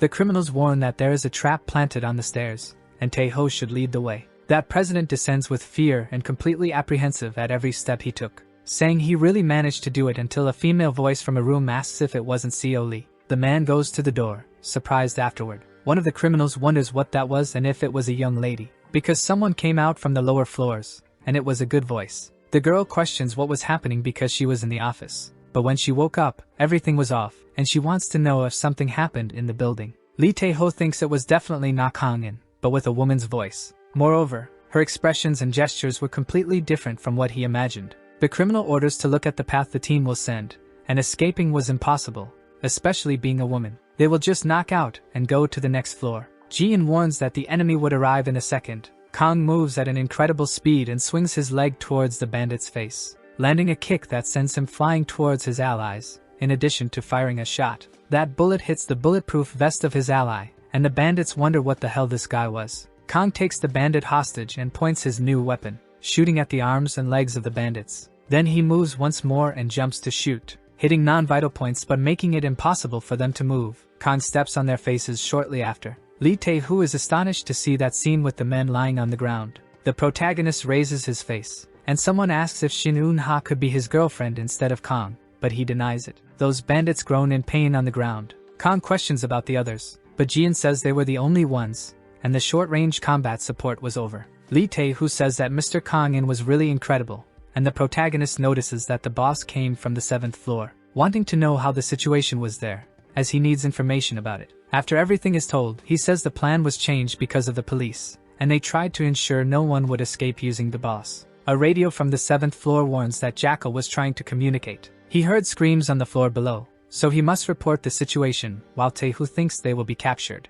The protagonist perfectly mimics the voice, saying that 2 guys on the 5th floor were subdued and there were no casualties on their side. Jackal questions if he searched properly, and Kang says there was a hidden passage. With no time to proceed, he hangs up, and Tae-ho questions how his voice was exactly like the guy's and his voice sounded like the woman's earlier. Kang says mimicry was his personality, and tells him to wear the bulletproof vest, wanting to know if Eun-ha was okay, but the president says that so far yes, but they were keeping an eye on her. Jian assumes that celebrities have high values as hostages. Then she warns she will go ahead, while Tae-ho says he has a gun too, so he will fight by her side, because he had served in the army and is a reservist who was a sergeant. Kang questions his position, and the president is a little hesitant, saying he was in the promotional unit of the defense minister, and Kang tells him to stay there, besides keeping an eye on the guys who were unconscious, and Tae-ho questions what if they wake up. The protagonist tells him to shoot them in the head because it will take them down easily, but the man responds he will focus only on the body. On the upper floor, Jackal orders to give the code quickly. Scarlet responds that even if they take her life, she would never tell, making the man even angrier. He points the gun, saying she should just lose her life until some subordinates are thrown back. The men turn around, and Scarlet is astonished by the protagonist punching and sending 2 men flying. People wonder what this is and if it was the police. Eun-ha just calls for Kang-in, but a bandit covers her mouth. Others continue shooting at him while they walk, but the protagonist dodges all the shots with his perfect acrobatics, then uses his strength to propel off the wall, advancing with his hands ready to neutralize the weapons. The protagonist grabs the arm of one of the bandits, spinning him several times and slamming him into the ground with a knee strike shortly after. Kang draws his weapon while talking to Jian. pointing at the bandits while the civilians on the 7th floor wonder if it was the police or a hero. The system warns that Shin Eun-ha had disappeared, then questions where the others were, and a civilian says the masked man took the actress and Scarlet downstairs. Kang tells everyone to go down the stairs because on the 5th floor they will find President Lee Tae-ho, so they should join the civilians on the 2nd floor. In another room, the bandits say that guy didn't seem like a cop, and he responds that his goal was to escape with the target, but wants to know why take this woman, as she talked so loudly it drove him crazy, and Eun-ha screams for Kang and to save her. The bandit says if the police blackmail them, they should just throw her, and she is perfect to be threatened until they extract the Omega Tech codes. Eun-ha tells those bastards to stop speaking in their beastly language. Suddenly Kang enters the room, breaking the door with a kick. He walks calmly towards the bandits. 2 of them run towards him, calling him a bastard. But Ji-in anticipates the trajectory of the knives and marks for the protagonist to dodge. Kang advances with his eyes shining, jumping while using the wall for momentum. Then he shoots at the backs of the bandits. The one holding Eun-ha in his arms says he was a stupid fool and tries to shoot upwards. But Kang performs other acrobatics to dodge with extreme ease, telling Eun-ha to duck while he points the gun. The woman obeys his commands, and Kang lands 3 shots on the bandit, who releases the actress. He falls backward, leaving the crime scene calmer, with only a wound on his shoulder that makes the bandit groan in pain. Jackal orders the bastard to stop, and Scarlet asks to be freed. The man looks at the woman and points the gun at her arm. Blood flies around the room, and Eun-ha screams in panic. The woman's arm is damaged, and Jackal points the gun at her head, warning that she was the next target, and if he doesn't drop the gun, they will take her life immediately. Kang throws his pistol to the other side of the room without hesitation. Scarlet is astonished to see this and stares at the protagonist, breathing heavily. Outside, the police successfully disarm the mine. The armed forces begin to enter the location. Everyone was apprehensive, but they decide not to shoot the people coming out as they seem to be civilians. The women recount that the terrorists with guns entered the cafe and tried to shoot. Everyone thought they would lose their lives, but someone even more terrifying than them had appeared on the scene. He dodged the bullets in the blink of an eye and took everyone down. The atmosphere was tense, and not counting him, everyone must have lost their lives. The captain says he was talking about a ghost or a ninja who dodged all the bullets and took down the terrorists without getting hurt, wanting to know what kind of nonsense this was, while his subordinate says everyone must be having hallucinations caused by panic. Maybe they were hallucinogenic weapons, so he must ensure his team wears gas masks. Inside the building, Eun-ha asks if her appa is insane for throwing the gun, but the protagonist says he will let him shoot. Jackal questions how he got there and received a report about no problems on the lower floors. Kang drops all the radios that were under his shirt, imitating the subordinate's voice while saying it was him, and his boss was falling for it, because it was he who made all the voices, and Jackal gets irritated upon understanding the same information he repeated, but curses the situation, only shooting at the protagonist. Kang grabs a kitchen knife that was on the table, advancing while dodging the shots at unimaginable speed and throws it at Jackal's arm. Scarlet falls into Eun-ha's arms. Kang tells them to use him as a shield and leave calmly, because he will end this, and Jackal calls him a bastard, wanting to know where he came from and what his codename was. The protagonist lowers his head, saying he will say it only once and must listen with full attention, then advances, landing a punch on his opponent's stomach repeatedly, then strikes his chin, knocking out some teeth, landing a kick to the head and others to the stomach. Thus, Jackal is thrown far and collides with the piano. Kang remains standing and says his codename was K-Batcha. Jackal wonders what that meant. Ji-in reminds the protagonist that the hostage has a wound on her arm and needs first aid. Gyu-cheol enters the room suddenly, asking if Scarlet was okay. Kang says it was a good time, and Eun-ha asks if he was watching from a safe distance. But the protagonist opens the first aid kit and starts selecting the equipment. Scarlet was impressed, and Ji-in says the wound wasn't deep and it seemed the bullet only grazed her. The bone and veins were intact, and it wasn't life-threatening, saying the wound wasn't deep, but she should go to the hospital now. Scarlet thanks the special agent for saving her life, and Eun-ha questions if she speaks Korean, because they were in all this trouble because of her, and Scarlet says her grandmother is Korean. Eun-ha says she speaks Korean clearly but was using English, and she explains he was probably a US agent to protect her,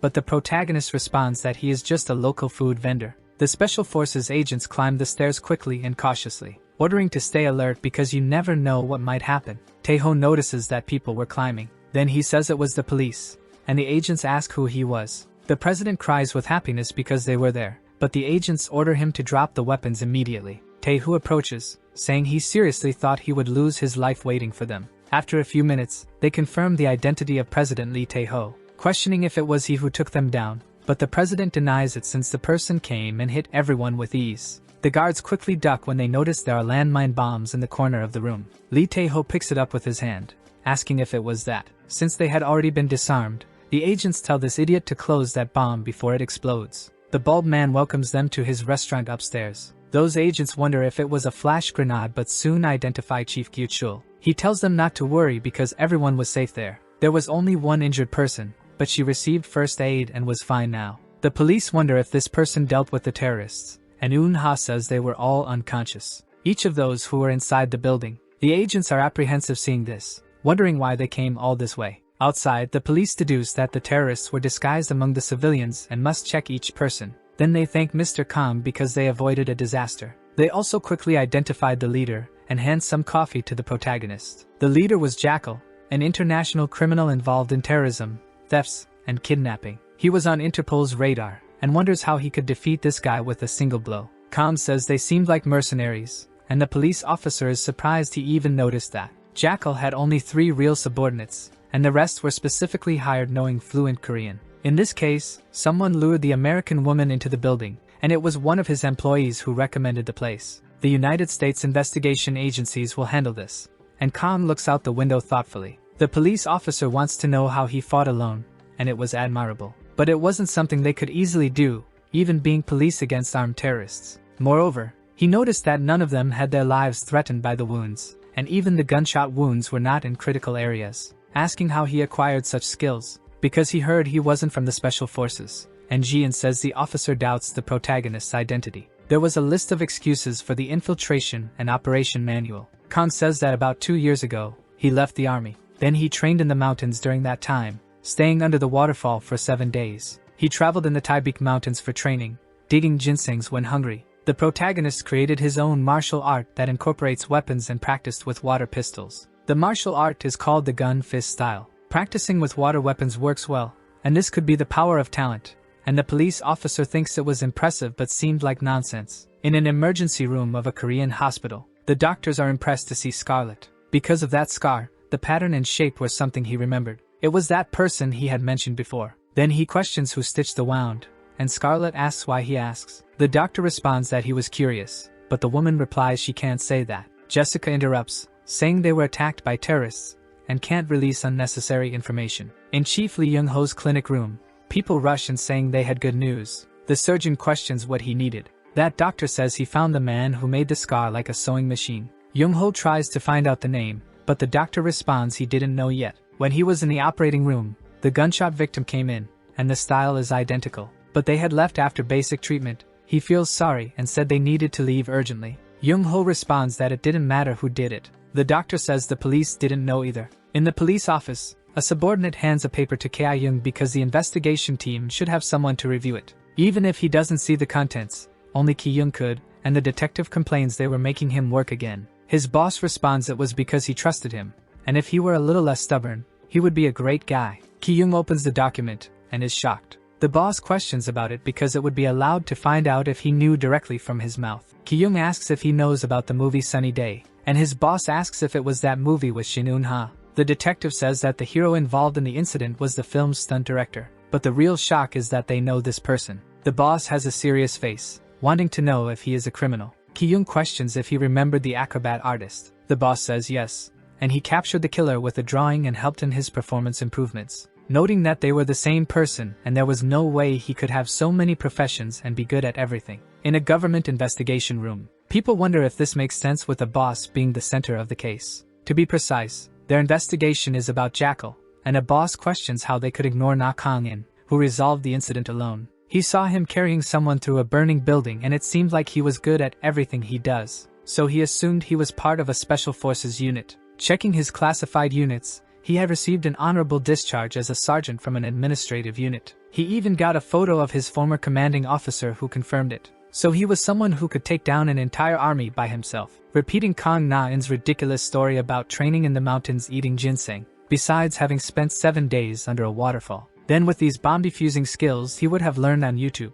2 days later at the internet cafe, Eun-seo welcomes a new client and says she can't go to that area. But Eun-ha takes off her glasses for her friend to recognize her. Jian warns that she heard Shin Eun-ha's voice. She appears behind the protagonist and he questions why she went there. The girl hands him a bag, asking if he remembers the last time when they couldn't eat, so she brought things to have a meal since he cooks well. Kang tells her to leave and Eun-ha complains, but the protagonist questions why buy ingredients and come there instead of going home. She should be honest, and he will cook. Eun-ha blushes for a few seconds, getting redder each time she thought, then says she doesn't know, and when she's near him, she feels at peace and doesn't have nightmares anymore. Questioning if the protagonist was even listening, Kang says she picked up some new things and will make a seafood meal. Eun-ha thinks she hates him, but at the same time likes him. After a few minutes, the meal is ready on the kitchen table. Eun-seo says it was amazing and the taste seemed incredible, and Eun-ha is impressed. The blonde puts the food in her mouth, shouting that it was very delicious, and Eun-ha cries because it was so good. Kang thinks they were eating well until someone appears behind them and asks if they can eat that too. It was Scarlet Kelly with a band on her arm. Eun-ha says it was the American woman from last time, and Scarlet says she found the right place. Kang questions how she got there, and the woman says she has some friends in Korea. She just looked up the name and workplace, and Kang asks for forgiveness. Jian is sure they also looked into the protagonist's past. Kang questions what she wants, and Scarlet offers for him to become her bodyguard. His artificial intelligence warns that becoming a bodyguard will restrict him from other activities, so he sighs, giving relief to the real guards. She questions if she pays with all benefits, but the protagonist says he already has things to do. Scarlet accepts but says she will just buy some food since she was hungry too. As the day passes at the internet cafe, the American woman says it was incredible. It was better than anything she tasted even in the best restaurants, and Eun-ha complains that this food should be hers. Scarlet thanks for the food and says she needs to leave now since she will travel, handing an Omega Tech card to the protagonist. She says if he doesn't want to be her bodyguard, he could be the part-time boss at her yacht party. Jian says financial problems may arise in the future, so it wouldn't hurt to get the number, warning that he will know, and Scarlet says she will send a message, while Eun-ha complains once again, because the woman only noticed now even after eating together, and the American apologizes because her focus is excellent. Eun-ha tells her to remember too because she is part of the team along with him, being the most beautiful actress of Sunny Day. Scarlet thinks it was a considerable title, and says she will remember. Outside, she gets into an armored car, saying that everything went as expected, and Jessica says then it wasn't that good. But she seemed happy and wants to know if something good happened. Scarlet says she got some new information, and her secretary questions if she found the special forces where he graduated. The American simply responds that he cooks very well, and she was genuinely shocked by this, breaking into a smile, because she wanted to see him very soon. At a Korean airport, Tae-sung notices someone approaching, saying it should be Miss Scarlet, while the American recognizes him. Tae-sung introduces himself as the leader of Iron Qigong, and heard she had some tough times. It was a relief that things didn't get worse, and Jessica gets annoyed, questioning what he was talking about. Her boss just twisted her arm, and Tae-sung says he heard about a terrorist attack. Scarlet says her boss has classified information and must have done some research, while the director thinks he got excited and spoke. Then he corrects his misunderstanding, but it wasn't the case, as his younger brother was also caught in the incident while eating there. He was guarding the stairs between the 5th and 6th floors. Scarlet recognizes Lee Tae-ho. Tae-sung thinks he was planning to use his connection to talk about business later, but pushing too hard would be bad, so he says his brother is the CEO of Ticho. There's a famous TV restaurant chef who knows his brother, and Scarlet seems uninterested. Tae-sung thinks the atmosphere was cold, and says he invested a lot in the movie, questioning if she heard about the movie Sunny Day, remembering what Eun-ha had said about being the best actress in the movie. Jessica says it's time to fly and feels sorry but will end the small talk here, and Tae-sung accepts, handing over his card. Scarlet tells Jessica to give her card because she has to work hard now. Tae-sung responds that it's no problem and will call her later. The next day, in another building, the doctors analyze that from the photos, the technique used was the same. It was clearly done by the same doctor, and everything was identical, including the space. The precision and speed of the sutures left no doubt it was the same person. Young-ho responds that they don't know the doctor's name, and the police refuse to give information. His subordinate responds that they need this doctor to perform Young-ji's surgery, and Young-ho says he will strive every second to find out, sighing while clutching the paper and trying to figure out what this doctor might be doing now. At the protagonist's workshop, Eun-ha questions what he was doing, and the protagonist responds that he was fixing a machine because it was broken. It was a metal cutting machine, and he needs to fix it before repairing any other equipment. Eun-ha says that now he even works with metal, while the machine starts to spin. She questions if he was okay, and Kam says he's really good at fixing things like this, telling her to watch because he's the cutting warrior, but gets no response. Jian says the equipment was completely broken, Kang complains that she could fix it, and the artificial intelligence says the condition was worse than expected. He needs to buy additional materials, and Eun-ha questions what he was whispering, because it wasn't her fault it broke, and Kang says he was complaining about this crazy part of his that broke the machine.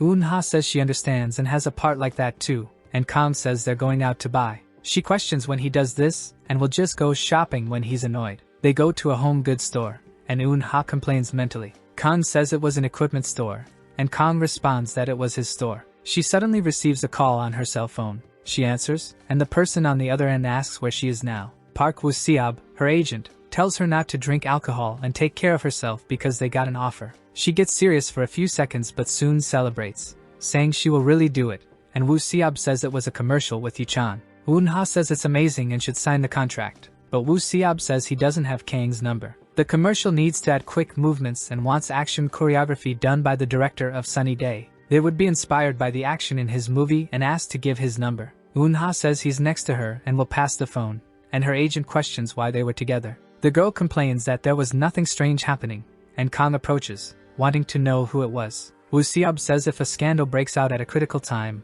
it would be bad, but Kang says they were just buying tools. The agent feels relieved to know it was a store and not a meeting, while Kang complains that Eun-ha just followed him there. Seob apologizes for the late introduction but wants to talk to him about a commercial. Kang just accepts things, and Ji-in calls the agent, informing that to upgrade their forge base equipment, they need a lot of money. They were in the middle of an infiltration mission, and Ji-in responds that as long as he doesn't show his face, it's all good. Kang repeats the information to the agent, and Woo-seob tells him not to worry because he will only handle the fight choreography. But he hesitates for a few seconds, saying that the clothes were a bit unique, and his face won't be shown, but he would wear a green background suit. At the Sa Entertainment Cafe, Eun-ha calls for Woo-seob. He says it was nice to meet Na-kangin. Woo-seob responds that if he had come so early, he couldn't eat and will make sure to treat him well next time, introducing himself again as Eun-ha's manager and director of Sa Entertainment. Then asks him to take care of the project, and his face won't appear. Eun-ha complains that she was hungry and will eat first. Woo-seob says his company had good quality food and should feel free to come anytime, and it will always be free for Kang. Then tells them both to enjoy the meal and call when ready, saying that there's no other way, but inside he was celebrating eating with him. Song-hwan notices the protagonist from behind, questioning why he was there, and Eun-ha mentally thinks he was always interrupting. They eat together, and Song-hwan says that the goddess Eun-ha was working with Sa Entertainment. As he was a big fan, it was an honor to eat with him, while the woman thinks he used the third person to interrupt when they were alone. Kang questions what he was doing there, and Song-hwan says he came to check the server's security system. Recently the agency was hacked, and Sa Entertainment saved him. Eun-ha says they should hire a professional but called a part-time worker from an internet cafe. Kang says Song-hwan is an ethical hacker and was really skilled. Eun-ha questions why someone so skilled was at the cafe, and this place was suspicious because Kang worked there and now a super skilled hacker. Song-hwan tells him to wait a second because he never said he was a hacker, wanting to know how he knew that, and Ji-in says that after rescuing him, they should meet for the first time at the internet cafe. Kang responds that he has good instincts, and should try the food because it's really delicious. Suddenly some girls call Sunbae Shin Eun-ha, speaking in a coordinated manner while introducing themselves as Pepe girls. Song-hwan is impressed by this, and the girls thank Sunbae for wishing a good meal. The nerd says it was amazing because they were casually talking with the Pepe girls, and Eun-ha says his reaction is different from a fan. Song-hwan continues talking about all his nerdy things, and the protagonist thinks they look like Arium. Kang questions if the nerd finished his work here, and he confirms because he came early, and luckily no one was hacked. The protagonist understands, and Song-hwan tries to figure out why he was there. He responds that he's going to film a commercial, and Eun-ha interrupts, saying she was the actress and only needs Appa for action scenes. Song-hwan suggests being his temporary agent, but Kang responds that he doesn't need it and can just watch. That nerd thanks him, and Eun-ha gets irritated because her meeting was ruined. In the commercial production room, people are impressed to hear about the martial arts director from Sunny Day. It was nice to meet him, and the person introduces himself as the commercial producer. Their previous director got injured, and the production was almost cancelled, but he was grateful he showed up at the last minute. Woo-seob says the filming will be tomorrow, but time is short, and they should start immediately. Kang asks if his artificial intelligence is okay with this, and Ji-in confirms because it was a good strategy. The protagonist warns that there's time, and Eun-ha freaks out, telling him to stop now, while Woo-seob says it was a good opportunity. He will handle the contract while Kang films, and will keep an eye on everything to make sure they don't mess with the guy while Ji-in adds him to the list of good people. Anyway, they start changing clothes. Khan wears that green suit, saying it was more ridiculous than expected and wants to know if people wear this in 2082, but the robot denies it because technology was advanced. Yu-chan looks at the protagonist and says hello to him, but he is impressed and starts laughing when he sees his outfit. The actor says it was amazing to see him in those clothes and it was very funny. Eun-ha asks if her appa was an idiot for coming there wearing just those few clothes. At least he should put on a green short on top, and Khan asks what she was staring at. Yu-chan laughs, saying he should look at things because they don't match the pants. Khan responds that the filming days will be difficult, and his friend questions if the clothes are comfortable. The protagonist says no to him because they are the ones who will suffer now, and they both apologize. But Khan tries to figure out what was with those clothes because they didn't seem like outfits for quick action scenes. The two take off the cloak that covered them. Yu-chan says they were wearing strange clothes too, with Khan thinking it was the pot calling the kettle black. Woo Seob finishes signing the contract, and he just needs to sign there, until he notices that the internet was cut off and it was working fine for a moment, and Song Hwan says he will help. The agent says he installed a security program on the notebook earlier and should take a look, while Song complains it was bad because they took down the internet. Woo Seob asks if he installed something strange on his notebook, but the nerd denies it, because the program detected a hacking attempt and cut the internet to prevent it. All the other people there say their internet also went down, and it was all the computers. Someone from afar continues on their keyboard with a smile on their face.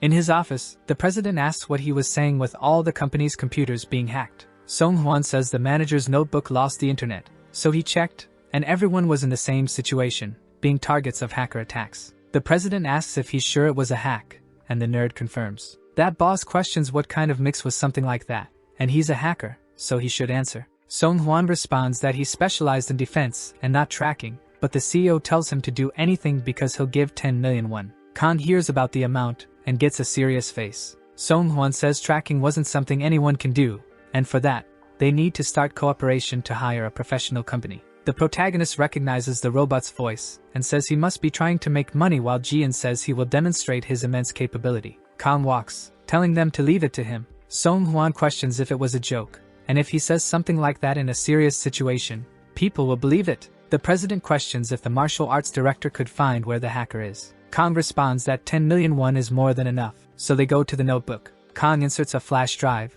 thinking it was a good thing he carried the program used last time. Then he starts typing and working on the computer. Jian analyzes the traces that won't last long, and Khan thinks it was easy money for 240 seconds. Song Hwan is confused while the protagonist types, asking how the result was already showing because he was breaking it so easily, wanting to know how he did it, but Khan thinks he doesn't know either. The enemy's location had been identified and shows it to them. The president asks if he's sure and tells them to call the police to proceed with the investigation, wanting to know how he found a hacker in just 4 minutes, and Khan questions if it was very expensive, because it was something that could decide the company's future, and if they want to be hacked again, they should stay without paying. Elsewhere, the police ask for permission, knocking on the door repeatedly, and it opens quickly. The man questions what it was, and Ki-young responds that he was a police officer and a hacking report was found, asking for permission while the man is surprised. He tries to say he didn't want to do anything bad and was just curious to extract the phone number. Ki-young questions what he was planning to do with that phone number, where he could steal photos and sell them on the internet, but the man responds he just wanted to see if he could hack a phone, and it was a joke. Ki-young warns that he is being arrested and has the right to remain silent, but wants to know how the company knew where the hacker was, as they were just a production team, and the boss says they tried to hire a specialist. He was probably insanely skilled. The producer calls his boss and shouts that they managed to capture the hacker. Some crazy person had hacked just to get information about a celebrity, and Woo Seop says Kang-in was incredible with jokes and hacking, wanting to know if there's something he can't do, but the protagonist responds that he doesn't know how to fail. Eun-ha questions what he did that was so impressive, but Song Hwan says it's insane. The woman thinks he could be her perfect future husband. The producer warns that since the martial arts director bought time, it won't take much longer. He really would like to finish filming today and wonders if it was possible. Jian thinks she can't wear that ridiculous outfit tomorrow, and Kang responds that no matter what, they would finish today, because they were going in Sparta mode, and the team says it was incredible. A soda is opened, and its fizz spreads throughout the place. Yu-chan walks the streets shirtless with a cold face, giving a smile. Eun-ha follows him in the same way, saying hello to player 1. Thus begins the filming as if it were a fighting game. Yu-chan advances with a punch towards her, but Eun-ha blocks and hits his abdomen with her fist. Player 1 prepares his strike with all his strength, hitting Eun-ha's arms while she was blocking the attack. The girl takes a deep breath and launches a fireball at Yu-chan. He trembles in fear with the fire on his leg. The girl opens a malicious smile on her face. Then she prepares to attack, landing several blows on Yu-chan and giving him some repeated kicks. Player 1 is defeated on the ground, suffering. Eun-ha rests and places the soda by her side, opening and drinking it right after. She is happy, saying it was very refreshing, while advising that if he wants to feel refreshed inside, he should drink some of the soda called Potion Pang. The two compete for the commercial's drink. People comment that it was insane. The producer says that as someone who filmed 50 commercials, he knew Kang-in was a deity. He clearly saw how the CGI effects would be applied and even felt the end of the fight. Filming 2 victory scenes for Shin Eun-ha and 2 for Kim Yu-chan in just a few hours was an incredible achievement. Kang questions how it turned out so well, and the producer says they'll watch the footage together, showing it on the computer because even when Shin Eun-ha delivered a kick, or when Kim Yu-chan launched a stunning attack and made the girl fly in the air, when the actor goes flying, everything had Kang Na-in's touch present. Yu-chan drinks the soda and breathes refreshingly, questioning if his life had returned again, because when they are completely exhausted, they should drink the Potion Pang. The production people say the commercial is over, and working on time was incredible. Yu-chan and Eun-ha thank them for the hard work, and the producer says they both worked hard. They must have fought a lot while enjoying the drinks. Eun-ha questions how her appa wasn't tired now, and Kang says he doesn't get like that. Yu-chan complains that he was totally foolish and thought this commercial would be as quick as filming a movie. His muscles felt like they were going to tear, and Eun-ha questions if the manager can clear her schedule for tomorrow, but he denies it. Song-hwan says Kang-in really worked hard and thanks him because he saw something incredible. Suddenly, a spark appears behind them. Kang feels it, and Jian calls for the agent, seeing a great risk of electrocution detected with sound engineering quacusion. A civilian was about to get hurt, so the agent must immediately turn off the power to his equipment. Kang throws the utility knife towards the location. Yujin touches the table and feels the electricity entering his body. The protagonist manages to turn off the power. People wonder what was wrong because the woman collapsed suddenly. Kang runs while Jian says he should check the injured person. He approaches the girl's body, analyzing her pulse and her ocular retina. Jian says he was electrocuted but wasn't exposed to the point of being fatal, and her physical responses were normal. The producer questions if she was okay, and Kang responds that she was alive and the shock wasn't fatal. That man falls to the ground, saying he was so scared he thought he was going to lose his life, and Kang orders to send her to the hospital. The producer says it was clear, and someone should call an ambulance immediately. Sometime later, he says it was at the last minute, and if something bad happens to Yuzian, they would be finished. Questioning if he knows how she got into this state, because if he hadn't noticed, it would have been a disaster, and Kang says he felt it. And with a utility knife, he managed to cut the power, and the producer questions how he managed to cut something just by throwing. Yu-chan says that his teacher has incredible instincts, and during filming managed to dodge everything. Eun-ha wonders if he is human, and Hwan comments that she was in love. An employee runs towards them saying there is a problem. Kwak Yujin's equipment wasn't working and obviously the cables were cut. But it wasn't just that equipment, even the computer they were working on was fried. Thanks to this, it was only the sound computer, and they need to play the music to finish syncing the video, while the producer sends someone to get the file. The employee says the original file was on the computer but now it won't turn on. There was no recovery and the deadline was tight. They need to be first but there was no way. The producer questions if there is no separate backup and the employee says it was downloaded directly from her email and would have asked for a copy if he had known. He asks if they can request another copy from the composer. The employee says the composer is Yujin's older brother, and if he finds out about the accident, he won't let it go. If they contact the composer, the client will find out about the accident. The producer thinks his client was superstitious and generally believes in luck, so if they hear about an accident, they'll move to another company. They can't let all the hard work go to waste, but a whole melody counts. The two raise their heads to try to find the source. Khan sings that if they want to become refreshed, just drink a little of the Pang potion while playing the guitar. The producer and the employee are astonished and after a few seconds, the protagonist plays again. People asked if the producer is really going to change the original music to the martial arts director's version. He questions who said they would use the clean version, as they just need to sync with the video first and make a remix to sound like the original. Kang-in's voice was incredible and will sell much better, while Eun-ha asks how good he can be to react like this. Then they ask if Mr. Na Kang-in can play the music from the beginning with his guitar. He whispers to Jian to play perfectly from start to finish and activates the performance. He also says he will sing so they should adjust their vocal cords. It seemed like there was a karaoke screen in front of him, and it was a way to boost allies' morale. Thus the music begins and the protagonist prepares his performance, playing the guitar while singing that if he wants to refresh,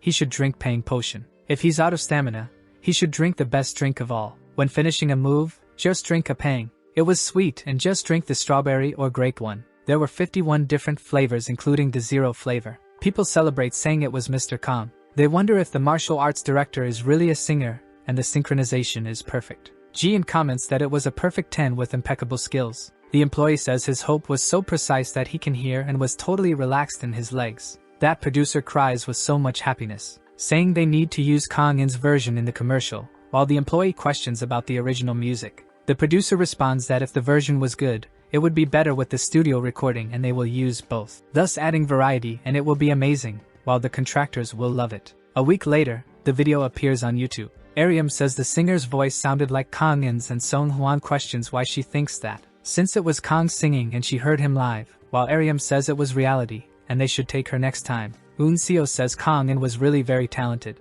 Even her sister Eun Ha was showing her old version again, and the actress calls for her, giving the blonde a scare immediately. Eun Seo says she was about to share her stories, but Ha says if she wants to stay safe she should wisely say the words, but wants to know where Kong In was, and the blonde says he went to a lunch today. Eun Ha thinks she was planning to take him to lunch and celebrate his launch as a singer, wanting to know where he might have gone. Inside a very fancy place, Yujin really thanks the protagonist, because she appreciates him for saving her, and she was so grateful that he allowed them to have lunch together. Kong says anyone would do the same and Yuzyang responds that he was very kind but only he saved her. The protagonist wants to know what place this is because it seemed very expensive for a sound engineer's salary, and the girl says it was the least. But her older brother will pay today, showing a limitless card. Jian says he hasn't had many chances for high-class meals, so he should eat something tasty, while Kong says he was grateful for it. Yu-chan approaches, talking to his friend, because he was eating there too, and a waiter recognizes him. He welcomes Yu-chan, and the actor says he was looking for Chef John Dong-seon's food today. Yu-chan says the girl was that sound engineer who was carried last time, and he has a good memory. Apparently, she was trying to thank him for being saved, and Chef Dong-seon's food was incredible, wanting to know if he was there to gather information about the food and get better at cooking. The chef takes his hand off the plate and looks with disdain, wanting to know if the protagonist was a cook, and if a spy came to his restaurant because this rookie was really trying to steal his secrets. Jian warns that the chef didn't seem excited and thinks he was trying to steal the recipes. Kong says he misunderstood and wasn't a spy, so the chef questions where he learned to cook. The protagonist responds that it was basically on his own while Jian elaborates on where he learned. Dong-seon smiles and says he understands, thinking Yu-chan was just excited and he was an amateur. The actor says he really wants to eat the food truck meal again because it was very good, and the chef laughs. Yu-chan says he drove to the studio, but Dong-seon continues to ridicule that, saying that this young man was an amateur chef and if he wants to be successful, he must have attitude and be honest. Talking about wanting to learn Dong-seon's secrets, Kyu Cheol suddenly arrives and asks if there's something good for today because he has high expectations. The cook bows, saying it was nothing compared to him, but Kyu Cheol notices the protagonist, kneeling and saying hello to Chef Na, because he never expected to meet him there, leaving the chef puzzled by this. Kong questions who said he is the chef, and Kyu Cheol says the CEO mentioned it the other day, remembering that day when he asked if the president was okay. Taeho responds that he is, and it was thanks to Na Kong In for saving him, and the chef says it was totally incredible. The president says he was a skilled chef, besides being good at acting, imitating voices, and fighting. Kyu Cheol questions if he is good at cooking too, and Taeho confirms. Back to the present, the chef says he doesn't know what he cooks, but would love to try it at least once, and thanks him for saving him. Dong-seon is impressed by this rookie and food truck chef. He had saved Kyu Cheol from terrorists, and the chef says yes, and he should be aware of it. Yujin responds that he also saved her life, and Yu-chan responds that he does the same. A big man appears and says he also saved his life. It was nice to meet him, and he was the composer Kwak Chanseok, Yujin's older brother. She wanted to buy a meal but thought they could meet together, and he also changed his music, and it turned out really good. Besides saving his sister's life, he was really grateful. Jian says that unlike his appearance, he is quite careful with his family, and Kong comments that people shouldn't be judged by appearances. Yuzyang asks if it was okay for her to have Mr. Na Kong In's number. He agrees, and the girl thanks him. Her brother says if she's going to message, she should make a group and add him too because he wants to know what they were talking about. Kong thinks that this person could definitely be judged by appearance. Yu-chan from afar comments that Kong really saves all lives, and Kyu Cheol agrees because he should have seen him before. since he had defeated 10 armed terrorists in an instant, leaving Chef Dong Xian pale. Kyuchio questions if he was okay, and the chef confirms, wondering why he seemed so incredible, and Khan notices the look, staring with a killer pressure that scares the chef. Dong Xian says lunch is on the house, and Yu-chan asks for a discount too. Now with his stomach full, the protagonist returns to the forge base. Jian comments that the new equipment has arrived. Khan questions if she was excited, but the robot says the models were from 60 years ago, so she has no expectations. The protagonist was going to start by cutting some metal, typing on the computer, and then sending it to the writing machine. He comments about the cuts, wanting to know how to use this machine, and Jian had learned to use it from internet research. The protagonist says he would like to make personal equipment and doesn't know what to do first, but the robot suggests making a weapon. Khan tries to argue about a sword, and Jian suggests making a gun. Far away, the young man decides to make armor first because it wasn't illegal. Considering modern times, Jian suggests a custom dragon outfit. It was a bulletproof vest that protects shoulders, chest, and abdomen. Khan wonders why the designs were so different, and Jian says they are calculated to disperse impact. The young man says it was high-level armor, but the robot argues it's just a vest. He decides he should make something thin to wear without being noticed. Jian says he can choose the type, where the first option disperses the impact of a sniper, and the other withstands many gunshots. Khan doubts there's a sniper in Korea, and the Jackal gang was an unusual case, so he will use hand protection. He was going to measure his body but remembers that this is something that changes all the time. Wondering if he gets stronger after making the armor, Jian responds that minor changes happen in the design, but the protection fails if it changes too much, for example, if he gains weight. Khan wonders if someone who got the armor loses weight. Then he wonders if they can do that with his current equipment, and Jian says they can cut the metal to adjust, but the problem is the budget. Our video ends here. If you enjoyed it, please like and subscribe to the channel. Until next time, bye bye.